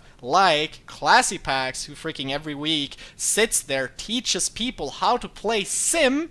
Why the hell can't they throw a post like, hey, this simulator pilot is teaching you how to play sim mode in our game right now or at this time, go give that a look. Like, just stuff like that. That doesn't have to be the Golden Eagle giveaway incentive in every freaking Twitch promotion that happens. You're right. Even just dropping names is good for... Just every now and then they're like, oh, this guy is streaming, go check it out. It's good for everyone. Just poof. It's Twitter, good for everyone. Twitter, like that, tweet every freaking thing, right? Like, just send a Twitter every now and then. Just pick someone. I think that's such a simple thing, but the problem that I think is within War Thunder is that they don't have this person who's employed to actually sit there and do this job. Like, I think there's unfortunately too many cooks in making that whatever the social media soup is, that I don't think there's like a single guy who has their sole responsibility of making sure that they actually PR their game into these in these ways. I don't think that's what I think. And what do you guys think? Would that be a thing? Oh yeah, their PR department definitely needs some work. They don't have a PR department. It's voluntary staff, isn't it? If they do, they sure don't do their job well. You know what? Okay, I'll give you a shining example of probably one of the best PR departments out there in the gaming industry right now, and that's Star Citizen. There's a reason they're at $80 million. I mean, they're at 79,300,000 or something like that right now. But their interactivity with their player base is hands down the best. It's unbelievable. I agree. They've got podcasts. They've got ridiculous. They do community highlights. Yeah, the podcast, their weekly talk show, interviews with dev developers, stuff like that. War Thunder does the bare minimum. Yeah. What they end up doing is what I know is what they end up doing. They've done a few little things, but they're very light fluff. They do a nation spotlight. They do these cinematics, which is purely fucking commercials. Is what they are. They're just commercials. Okay, I mean, I think that are good. That's their PR. They're good. It's good. It's its own thing. Yeah. But they don't do enough community. Oh yeah. It has nothing to do with the community. What have they done? They've done the player council, which is in a dismal spot right now, which I'd love to talk about. Technically, that is a PR thing. That's a PR thing. That is definitely a PR thing. That is totally a PR thing. That is getting the communities. They're taking the community. They're finding the people that the community within the community like, putting them on an artificial podium, pretend that they have some type of power, and they come to this lackluster dev meeting, go over minuscule shit. Nothing changes, and now even they are faltering. People are like quitting the War Thunder player council. So that's on next Sunday or Saturday. That's their Forum Thunder PR. Now, when it comes to their marketing PR, their advertising out of the game, out of the core element of the game, the forum, stuff like that, the broader spectrum, Reddit, streams, YouTube. They did do something back in the day with YouTube It was a section. You had to apply for it. Hence why you guys like NTAC is a good example of where, excuse me, he went on like a complete War Thunder bandwagon in a very pro light. The whole when NTAC got on that thing too, you could see, you could feel this metaphorical gun at his forehead 24/7. I can't say shit negative. I can't say negative shit. I can't say negative shit. All because there was some type of deal that went down that just made it like you had to be on the positive light of this game 24/7. The same type of crap happened to what's his name for Battlefield? Level Cap? Level Cap. He got shafted that way too, as NTAC did with War Thunder in a sense, of where they did a thing with a popular guy in the medium industry, but they made it a little too tight. Don't focus like that. Don't do that. Don't take people and make them unofficial employees. Just talk with them. It's that fucking simple. Yeah. For a game. Don't give people incentive programs. Just talk with them and share with them. And sometimes do a shout out. That's all you gotta do. It's just, hey guys, what do you think of this? What do you think of that? Get interactivity. And then every now and then, hey guys, you ever heard of Metagaming? Well, check them out. Do that. That's all you gotta do. It's not even that fucking hard. And I swear it will increase 150-fold on PR if that one guy who just took 4 hours a day of their paid job working at Gaijin as a PR guy to go around to different social mediums and just talk and share and shout out. That's all it would fucking take. That's it. They don't need any more than that. I mean, now we got other things going on now of where people not even officially with War Thunder are trying to do things for War Thunder in their own little weird way. Like I got a message from this Eugene dude. Okay, hi, Classypax. My name is Eugene. I'm responsible for the English War Thunder streaming on Twitch. My offer is about collaboration with arcade esports. Anybody heard of that? Yep. Oh, yeah. No, I don't even know what the hell this is. Oh, okay. Well, I do. Did you hear anything about it? It's a multi-gaming organization like Navi, Fnatic, and Cloud9. They're popular in CIS countries. Oh, okay. They are regularly the top 3 in War Gaming Golden Leagues. They're based out of World of Tanks primarily. Yes. For example, currently building a 24/7 Twitch channel. Okay, so there's the one that Underpants is on, which is War Thunder Gaming or but whatever that it's has nothing called. to do with the one. That the hasn't streamed ever. Oh, Hey, hold on. Okay, Hold on. sorry. No, hold on. This is like that. So it's a different group. This is like yeah, that's what I wanted to say. I wanted to say that what ENG. Underpants was doing was associated with the one you're reading. No, this is different. This is different. This is a different one. This is WTENG or whatever. Currently a 24/7 Twitch channel about War Thunder looking for English-speaking streamers. I really love your War Thunder stream. I don't even know this guy. And would like to join and start the stream for arcade esports. Smiley face. I will pay 300 gold eagles, basically a quarter of minimum wage per streaming hour. Also, the War Thunder administration will promote this channel. The War Thunder administration will promote this channel on their homepage and Facebook page so that more people will notice you. Besides that, they will provide arcade esports and their streamers with some giveaways. You can contact me in game at something blah blah blah. I'll keep that discriminate. Add me on Skype. I'll keep that on the download. Write an email. Blah blah blah blah blah.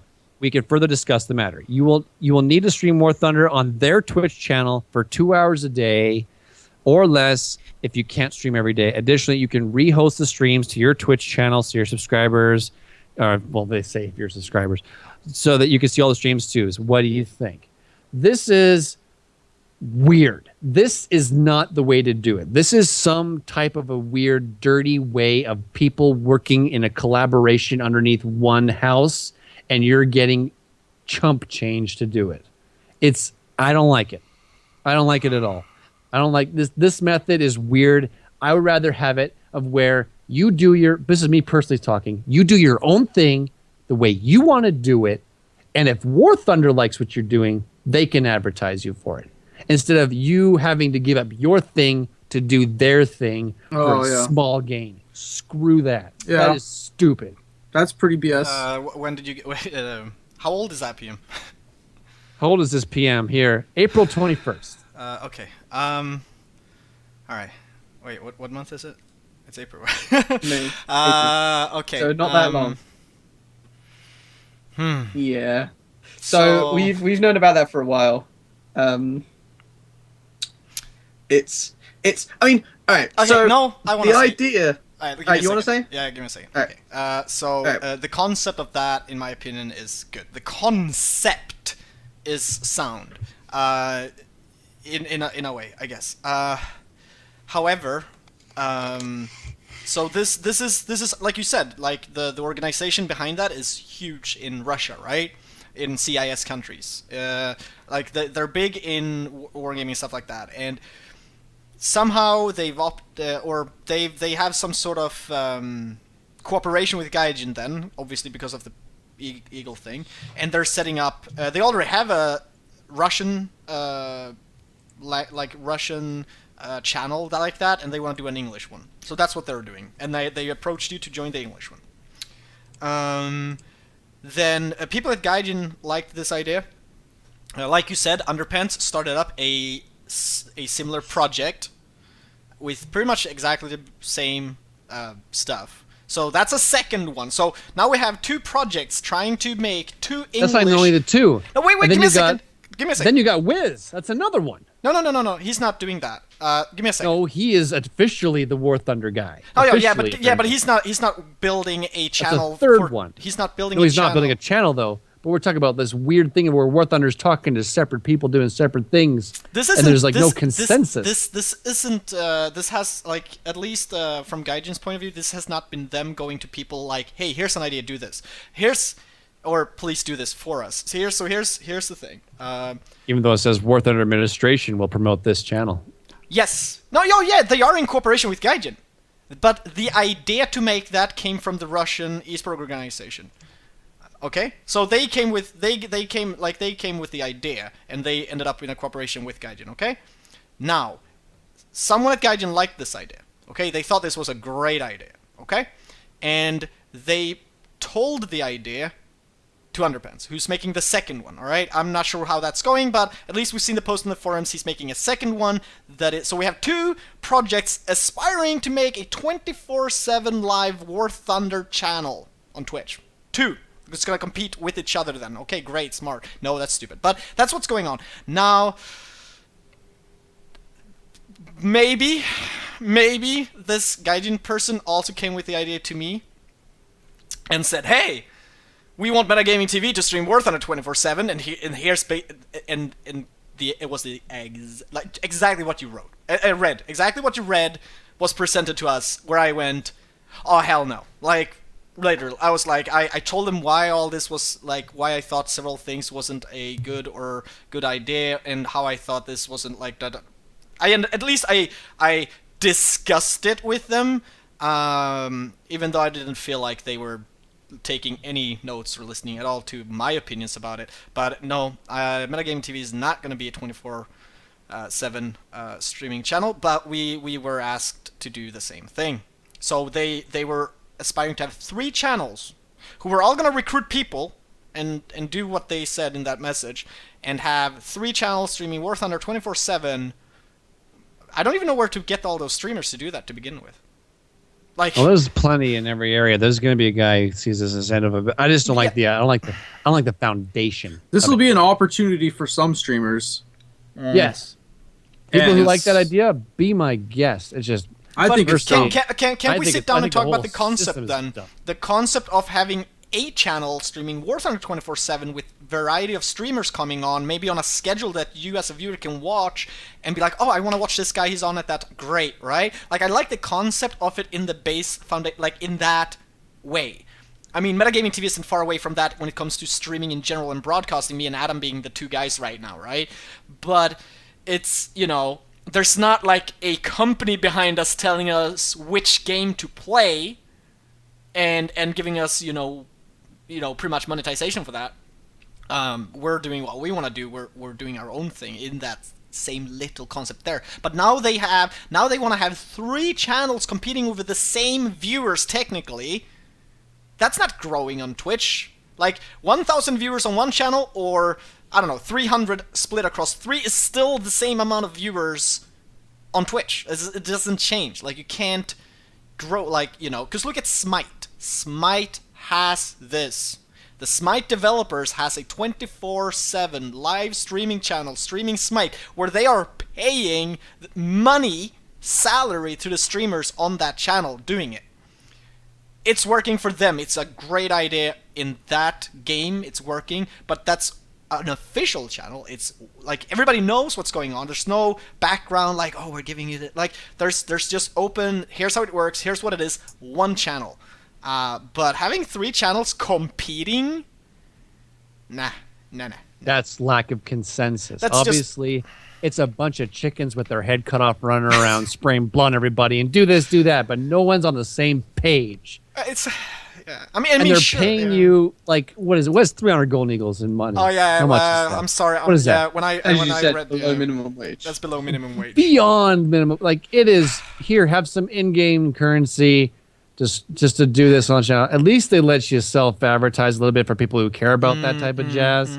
I guess that's good job, Gaijin. I guess. I mean, like. I remember when Smite first came out too. They had the Smite official channel or whatever, where the developers would be streaming on it, and they would always be the #1 channel. That would always have the viewers. There's only one game I've seen did that. That was Plantside. Plantside did that pretty good. The community started saying, "Yo, well, obviously, how are we supposed to grow the community if the entire community just goes to the developer channel all the time?" Like people didn't like that. People didn't like. So I guess that's why they started getting people from the community to stream on the channel.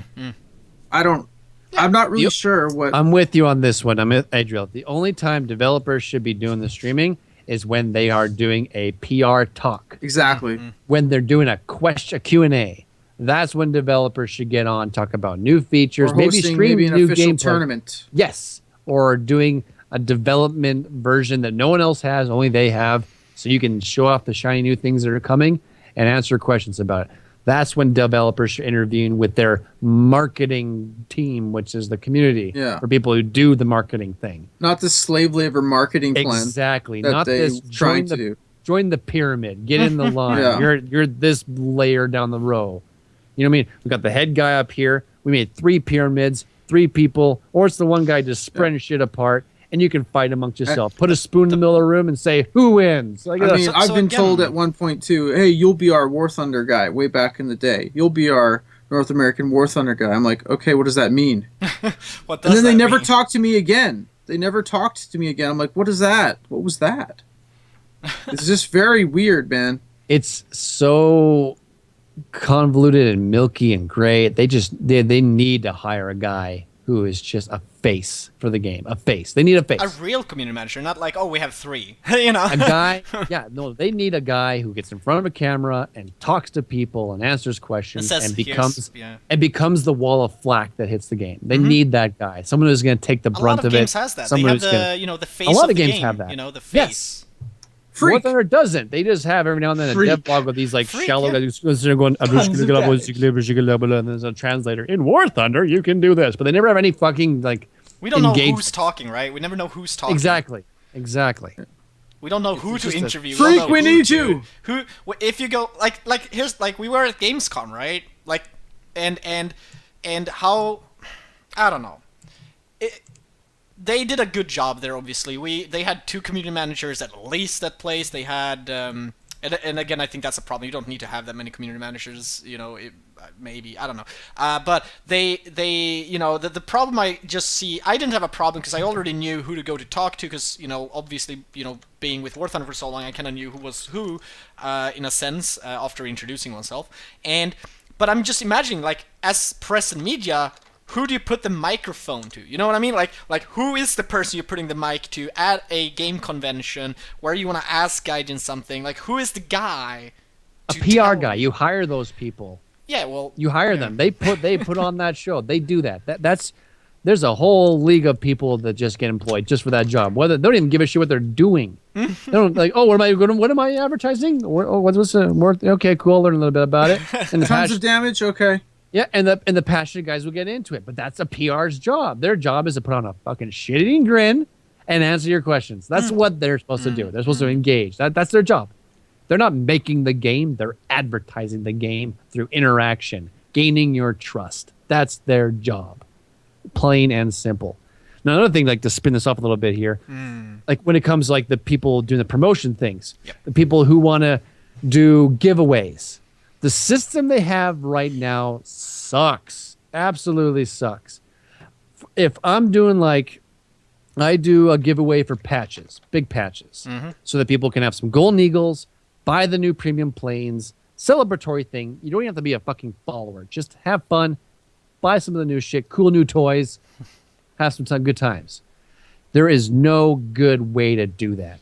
Unless, of course, you PM a dude to balance your account, and then you give out, then they have to give you their email so that you send it to this dude, and maybe within a fucking month or two, they'll actually give the guy eagles. I think they need Screw codes that system. that you can input. Yes, they have a store that they're willing to add SMS. Have codes. There used to be codes. I don't know why they have stopped SMS with that. now. You can text gold eagles now, but they will not make a fucking gift card. Steam doesn't even have a fucking golden eagle gift card. You know what I do? I say screw the private messaging. That takes too long. I ask my people when I give away the golden eagles, give me your login email, change your password, give me this fake password. And you'll I'll log into your account. Yeah. I will buy them on your account, delete the messages. I've done this before. You can trust me. And I've never, ever had someone deny the prize. And every time I've paid out. And not one single complaint. But that still is shady as fuck. You shouldn't have to access someone's game in order to give them a giveaway. Yeah. It's a simple thing. Who wins? Everyone fucking wins. No one loses. Gaijin's getting money. You're doing the giveaway. People are winning prizes. What is wrong with doing that? Why haven't they done it? Why not support the people that go into their own pockets to help advertise their game? Exactly. This makes, for a free-to-play model, this makes no fucking sense. Yeah. At all. Yeah. Even League of Legends has, in my personal opinion, one of the best sort of gift shops. Oh, you need to be able to gift RP. You need to be able to gift things to people. It's so great. It's like, oh, you want something? Here you go. Here's a fucking gift for you. Oh, you want a random mystery? I know my brother's got given 50 mystery skins from some of his friends. You want to spend money on my game? Let me give you 1,000 tools. So if my brother alone has been given 50 of these things, I don't even want to know how many people have been given these things away. Wait a second. We need to sort out Twitch chat. No, Curdy, Golden Eagles are not given away the way Pax explained. The way Pax explained is how he gives away Golden Eagles very rarely, but sometimes on his channel.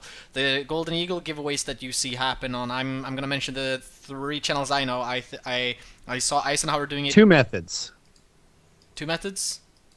My method and the method you're about to explain. Yeah. So, I mean, the officially sponsored Golden Eagle giveaways, at least, are done in a way where the guy doing the giveaway collects the login email. Only the email, like the account email from the winner, hands that over to Gaijin. Someone there then adds the amount to the winner's account, which, in the last 2-3 months, it's been known to taking up towards a month to happen, which obviously is embarrassingly slow. I guess you could also just PayPal the guy some money. They do not if they take have your PayPal. user account. They don't log in and buy. Gaijin has a system of adding Golden Eagles to people's accounts. All they need is the War Thunder login email, like the account email. They just need to know which account it is, right? And that's how it works in the Gaijin sponsored giveaways. But obviously, for anybody who doesn't have a Gaijin sponsored giveaway, have to find different ways of doing it. And unfortunately, in War Thunder, there is no good way. There's no gifting. You can't gift anything. The Gaijin sponsor way is pretty simple to do too. You simply just PM a guy. It doesn't matter who the heck you are. You just PM and say, "Hey, I want to give away Eagles on my stream." That's all it takes. And then, but the bitch part about it is the turnaround time. It's dastardly. And the reason is because it is a lot of legwork. It's like manual doing things instead of just doing the simple thing and just making a fucking gift card and getting it done with. Yeah. And then nobody has to do anything. Yeah. Just the store being the store. Bollocks. All right. So I just want to add one more thing then about the passive way that Gaijin can promote Twitch, which I think is a very, very easy thing to do. I would suggest anybody. Actually, shit, I might even have a picture. Okay, so if anybody wants, yeah, come on, you must have the picture because we made it. I have the picture somewhere because we made it. I know. I'll go find it. But let's see, War Thunder. So if anybody wants to open their War Thunder launcher, right, it will you will see what I mean. You can compare the picture. I'm going to show the picture on stream real soon. I'm just going to go find it. A passive way is to, in the launcher, have a discrete link that doesn't say anything, doesn't do anything. It just, points you to the Twitch War Thunder game directory, right? Where you see all the people streaming. Let's see, Dropbox, Metagamingtv. The question is where we put that picture, Adam. That's the problem right now, I guess. But I'm going to assume it's under... You could help me, Adam. Quickly. Find the picture. I'm trying. Or Wicked Mouse, if he's watching. Where's the picture, Wicked Mouse? The one that you did that I was going to post on the forums. Or suggest. I'm not seeing a sense of urgency there, Adam. I need to see some sweat. All right. And for the guys talking about a PayPal method, that's actually kind of a broken method. We're talking about supporting a game in-game. Giving people money means they can do whatever the heck they want with it. And doing via PayPal, PayPal takes their cut as well, so there's always a monetary loss. That's not a good system. Yeah, it's not. Never gonna give you up. What picture? Wicked Mouse, the picture that shows the War Thunder launcher with the Twitch thing. The War Thunder launcher's got a built-in news feed, right? Mm-hmm. Obviously. Right, but that's not what we're... Screw, can you just bring up the launcher itself or not? And I mean, I have the launcher wiggle your up, mouse? but damn, it would be so nice to show that picture. Well, essentially, you... Add layer image. Well, Yeah, just show the launcher. Oh, show the launcher. How do you show the launcher? Okay, let's go to War Talk View and hide this. Just do fucking screen capture. Yeah, I'll do that. Add screen capture, and let's screen capture this. Just show that like that. It's looking ugly now, but sorry. There we go. I think I'm screen capturing it. So this is the launcher, right? And if we find the picture eventually here with Wicked Mouth's slow help, we will be... it's the delay that's making it take time. So here's the launcher, right? Now, where could we have a little tiny button that just goes, Twitch! Twitch! top right. Just watch Twitch! Top right. Easy. Well, we have a suggestion, though. We have a picture for it, but it's about where it is. We're trying to find that, but it's difficult. Even in the bottom left, there'd be a good spot. Yeah, that's where we went for it. Oh, god damn it. You know when you move windows around in Windows and they just decide to minimize everything. The best spot would be right above the play button. We think So next you can to live misclick on community, Twitch. We think next to live community, just like live community, like a precisely exactly the same type of thing right next to that one. Yeah. And just having that there for anybody who launches War Thunder, go like, I wonder what, Twitch, click. And that would be that.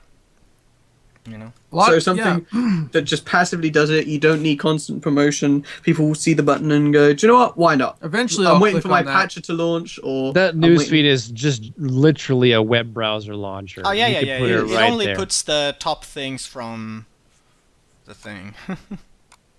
It puts whatever they want to put there when it comes via their website. A lot of people that come to my channel, it's like their first time on Twitch.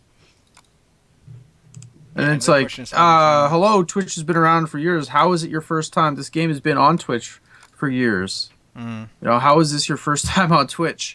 It's obviously a lack of promotion for Twitch on Gaijin's part. That's what I think. And I'm so focusing on finding the picture because we have a picture. Like we seriously have a picture ready to post. Like we're actually we wanted to make this suggestion on the forums. Like just suggest to Gaijin, right? Like here's an idea. How about you put this in the launcher right there to just it just links to what is it? Twitch.tv/War Thunder, right? Like just the main game directory. Like that's it. And unfortunately we don't have the picture. Oh well. Anyways. It was a good picture. It was a great picture. It was a good picture. We didn't. Do we have anything else? I'm still looking for the picture. Oh my god. Oh shit. Dude, it's when you're trying to think of that name and you just can't quite remember, but you don't want to give up. See, Wicked Mouse made the picture. He can't find it. It's called Search. Do you know what you named it? I don't fuck. Fucking hell. What's you the should see name of the Dropbox. file? You should see our, like we would know. Screams shitty sorting system in Dropbox. I don't think it's shitty. Where's the Metapalm? Metapalm. Metapalm, all the things. Alright. Anything else we want to add? Classypax is still discussing PayPal. No. There's always a fee. Whether you choose it's family or of a business, one of the two partners is going to get the fee taken to it. So if you send like $20 by a friend or to buy a family version or whatever to someone else, they don't get that full $20. They only get a certain amount of it. If you send it by a business version, you get the charge. So you're paying 20 something. And then when you send it, yeah, exactly. And then they get their full 20, the exact amount. No matter what happens, a transaction through PayPal, there is always a fee. No matter which method you put, depending on who gets that fee, how it gets cut out of that money. There's always a fee. That's why it's just not a working. That doesn't work in this system. In a sense of where you're just exchanging money. It's like, well, you can't control what he does with it.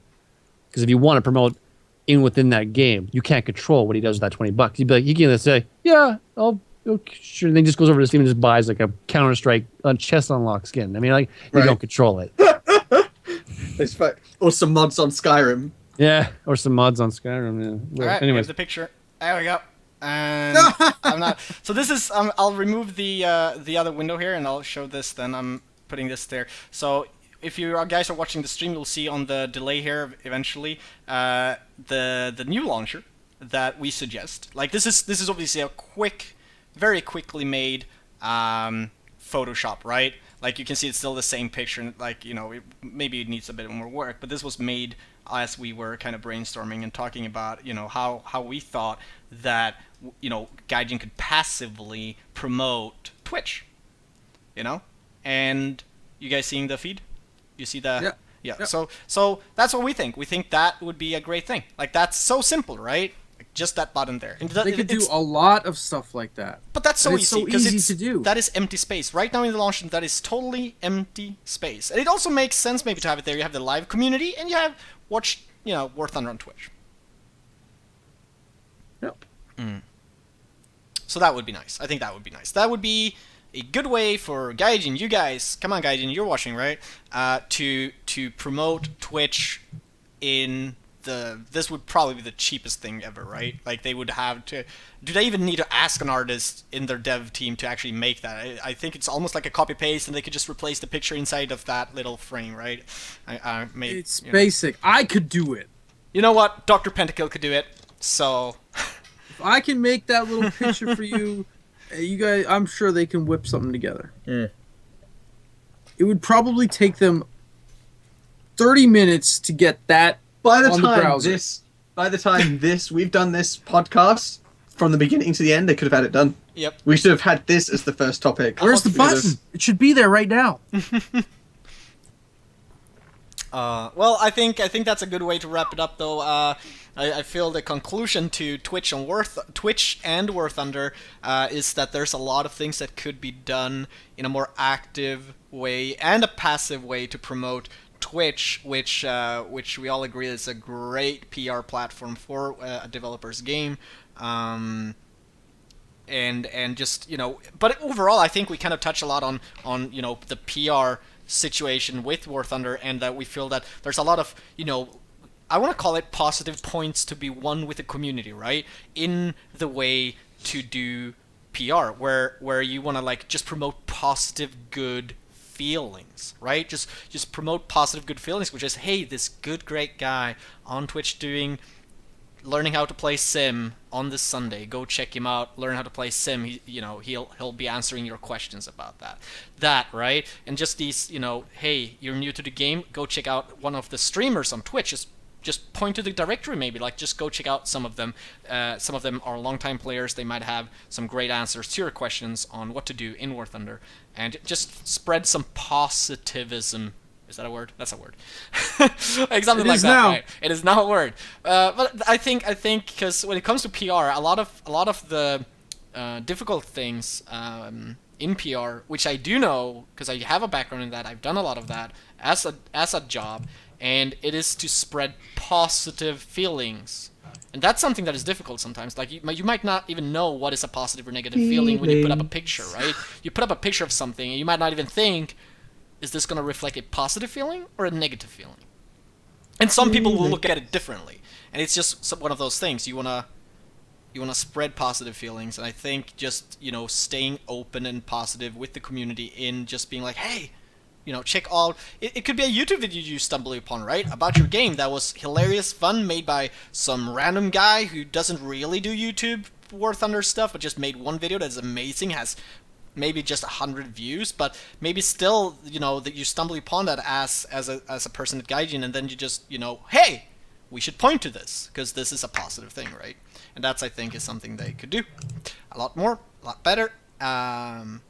But at least they are doing some. At least they are promoting things, but I want to see more than just the sponsored stuff, Yeah. That's what I want to see. Absolutely. It would be very easy for one person to go around directing traffic at Twitch. I agree. Very easy. How they could throw together a video on YouTube.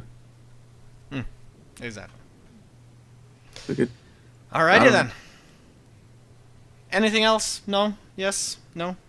but is that why the traffic on Twitch for this game is low? Oh, you feel the traffic is low? Yeah. Like I said, there's only two to Maybe. 300 people. I think it's a lot lower Watching- than it could be, or should be, or would have Why to is be. it so low? I mean, there's so much to learn. There's so much to, Alright, to you check have- out. Okay, so there's this one other thing which I've noticed. So sometimes they promoted our Golden Eagle giveaway on Sundays, right? It actually started out with a guy promoting it like pretty much weekly on Steam. They have Steam announcements, they have a Steam page and all that stuff, right? And I think when it transferred over to Facebook, it eventually kind of stopped on Steam, and because it was kind of this manual labor where you kind of had to poke the guy, because unfortunately Steam they can't schedule them on Steam in the same way they can on Facebook. So on Facebook, I think, this is what I think, and I know of having a Facebook page, right? They schedule the posts way ahead of time, right? But on Steam, they need the guy to actually post it, like when it's supposed to go up, and that could be a problem sometimes. And so what happened was that every now and then I would poke, right? I would poke the guy who does Steam and be like, hey, maybe, could we get a post there? It would be interesting, and I'm interesting. It would be interesting to see what effect it would have, and that would be like maybe 2 months apart, right? And they'll make a post about Golden Eagle Sunday on Steam when it happens, right?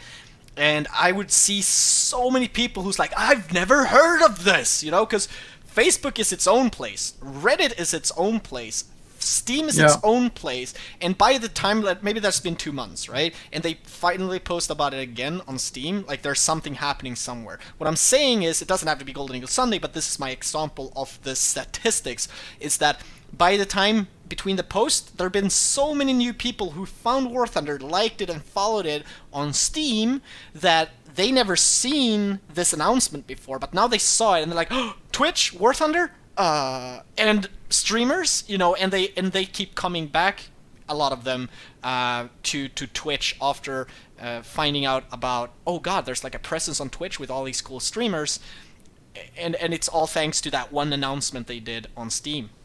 And I think by now, there's probably a lot of more people that has come to follow War Thunder on Steam, that if they did another promotion, meet whoever it is, whatever streamer or such it is, there would be a lot of people like, oh, holy shit, because Twitch still, even though it's the biggest new media platform in the world for live video coverage and streaming and gameplay of games, there's still a lot of people that doesn't know about it, And that's it, and that's one of those things. Like, you could be in the frontier of trying to at least spread the word about your game, the fact there is a Twitch community, but also the fact that Twitch exists and that you have a presence there. All right. I don't want to get into another one. More passive Twitch advertising, please. Just more passive, more passive stuff. Honestly, like the active one is obviously them making posts like the one I said on Steam. That's when they should come on their Twitch channel and have an event, and then tell Twitch, yo, we're having an event, can we get the sponsored or featured game up in the corner here? Twitch channel. I'm still waiting for them to do like a they don't do anything bi-weekly, on monthly, their Twitch channel. hey, we're showing you, why can't they stream showing off some cool ass footage of stuff we haven't seen yet, or hey, we have this tank in the building, like here's us working on it, or here's here's how it runs right now. Like, just oh god, the amount of people. They that should will be watch streaming that. the beta stuff. The devs. Like they should have been streaming the beach, the new map. They should be streaming that stuff. Those new maps. Yeah, they would be streaming that. Yeah. Why don't they do But- that? That's a great But idea. it, they let Adam do it and they give him nothing for it. Well, Adam probably had fun doing it though. But that was Yeah, the dev but that server was is good fun. But that was when it was available for everyone. I mean, like they could do it whenever, right? They don't need to enable like the server for everyone. They could just show parts of what they're doing, what they're working on. Heck, I would love watching the fucking sound engineer sit there and actually work on the sounds. That would create so much hype for the game. That's what Star Citizen does, though. Like, Star Citizen will do they have, what's going on in the world of Star Citizen today? Oh, we're going to the sound They guy got today. Oh, fuck that, we're going to the graphics guy today. Oh, fuck that, we're going to the network guy. We're going to the server guy. We're going to the engineer. We'll go to everybody. We'll just say They got hi to weekly- everyone and show you every little aspect as we Here's build the human game. resources. They got a Yeah, weekly special sometimes. on the guy who takes care of bugs. Wait, Yeah. they have a what? Yeah. A They- weekly they- special. The guy that just fixes bugs. Like, oh, that guy's hand's twitching. Let's do this. Make it not twitch anymore. And he's a bit of a Really? hermit. They stream that? No, Yeah. not stream Oh, it. well, No, they should it's have in their said- YouTube thingy. It's YouTube. Oh, okay. but it's still PR. Yeah. Still- But they do that podcast live on Twitch as well. So they'll do loads of cool little things that really shows how the game is progressing, shows what cool things are coming. Like they have little teasers. Like they don't show off like everything. They don't announce everything all in one go. But they might concentrate on one aspect. Like when they were bringing out the dogfighting module, they were like, they've got the ships going. They're building the ships. They're showing you the fidelity of the ships, the polygon level, the sound that's going into it. Then they were showing off the ships sort of flying on their own and saying we're close, asteroids. They were just ever so closely getting to their final thing, which was the what is it? What did I just say? It was Arena Commander. Then when they showed it off, they're now showing off more fidelity, more little things that they just keep growing on. Like sometimes it's the same thing technically, like they'll show a ship, then they'll show another ship, but it still gives you hype, it still makes you excited. Even though it's the same sort of thing, just with a different thing, it's still amazing because you want to see that thing, you want to see all the things, you just want to keep seeing things, and that's what I wish War Thunder did, was show you the things that you want to see. There you go, things. Things. Lots of things. Sorry. Everybody likes things. I like things. Like, even if they said, here's a new tree we're going to add, here's a thing. Italy. Italy. Talk about that for a little bit, War Thunder. Do Little care to things. elaborate? That was good, Adam. Like they could then show little maps and say, look at the new map we're working on. Here's a little segment of it. Here's the building process. Here's the polygons in all the maps. Like, they could do things like that really show the work that they put into it. Hashtag things. Hashtag things. We Okay. need more things. Alright, we definitely need to wrap this up now, guys. We're talking about the things, man. Things. Now, what about the things? We're way over our time limit. I blame Time things. limit, schmime limit. I blame Twitch. I blame. I stream. blame YouTube for cutting it after 2 hours. Sorry. That's actually not the problem. I blame Adam for cooking a Because it steak. doesn't do that, actually. Like, I have a 6.5 hour long video not published on YouTube right now. Look, that steak was good. I cooked it and ate it. And You know what? I could have been longer, but I ate the chips while I was cooking the steak. That's how dedicated I was to coming back here. Oh, he's got his chips. You made fries now. too? Yeah, I had fries. You deep fried them? No, they're oven chips. I'm not gonna deep You fry cooked them. am I? oven chips and a steak? Yeah. When did you preheat the oven? Well, I told you it had been in the oven while we were doing the warthog at the beginning, so they had already been in there an hour. So Oh, they were it was pretty already goddamn cooked. crispy. Yeah, the chips, but the steak you wasn't. So I had to cook the steak. I was eating the chips because they were cooked. What So I rarity was eating that the steak? chips. Oh, God. We So, won't discuss that. thank you, Meanwhile- guys, for watching War Talk Episode 6. It was bleeding? To stream or not to It was stream, still that is the alive. potato. And it's been a great talk. Thank you, Classypax and AverageAdam, and thank you, DoctorPentakill. DoctorPentakill, who you guys can find over at twitch.tv/CanadianLeaf. No? CanadianLeaf.com. Canadian Leaf. That Adriel might from be a- Canada. No. Twitch.tv/DoctorPentakill. Are you streaming anything today? Today? Oh yeah. Oh, yeah. Oh So if yeah. you want to see him die a few more thousand times in whatever that game I is. rarely die, actually. Dark Souls.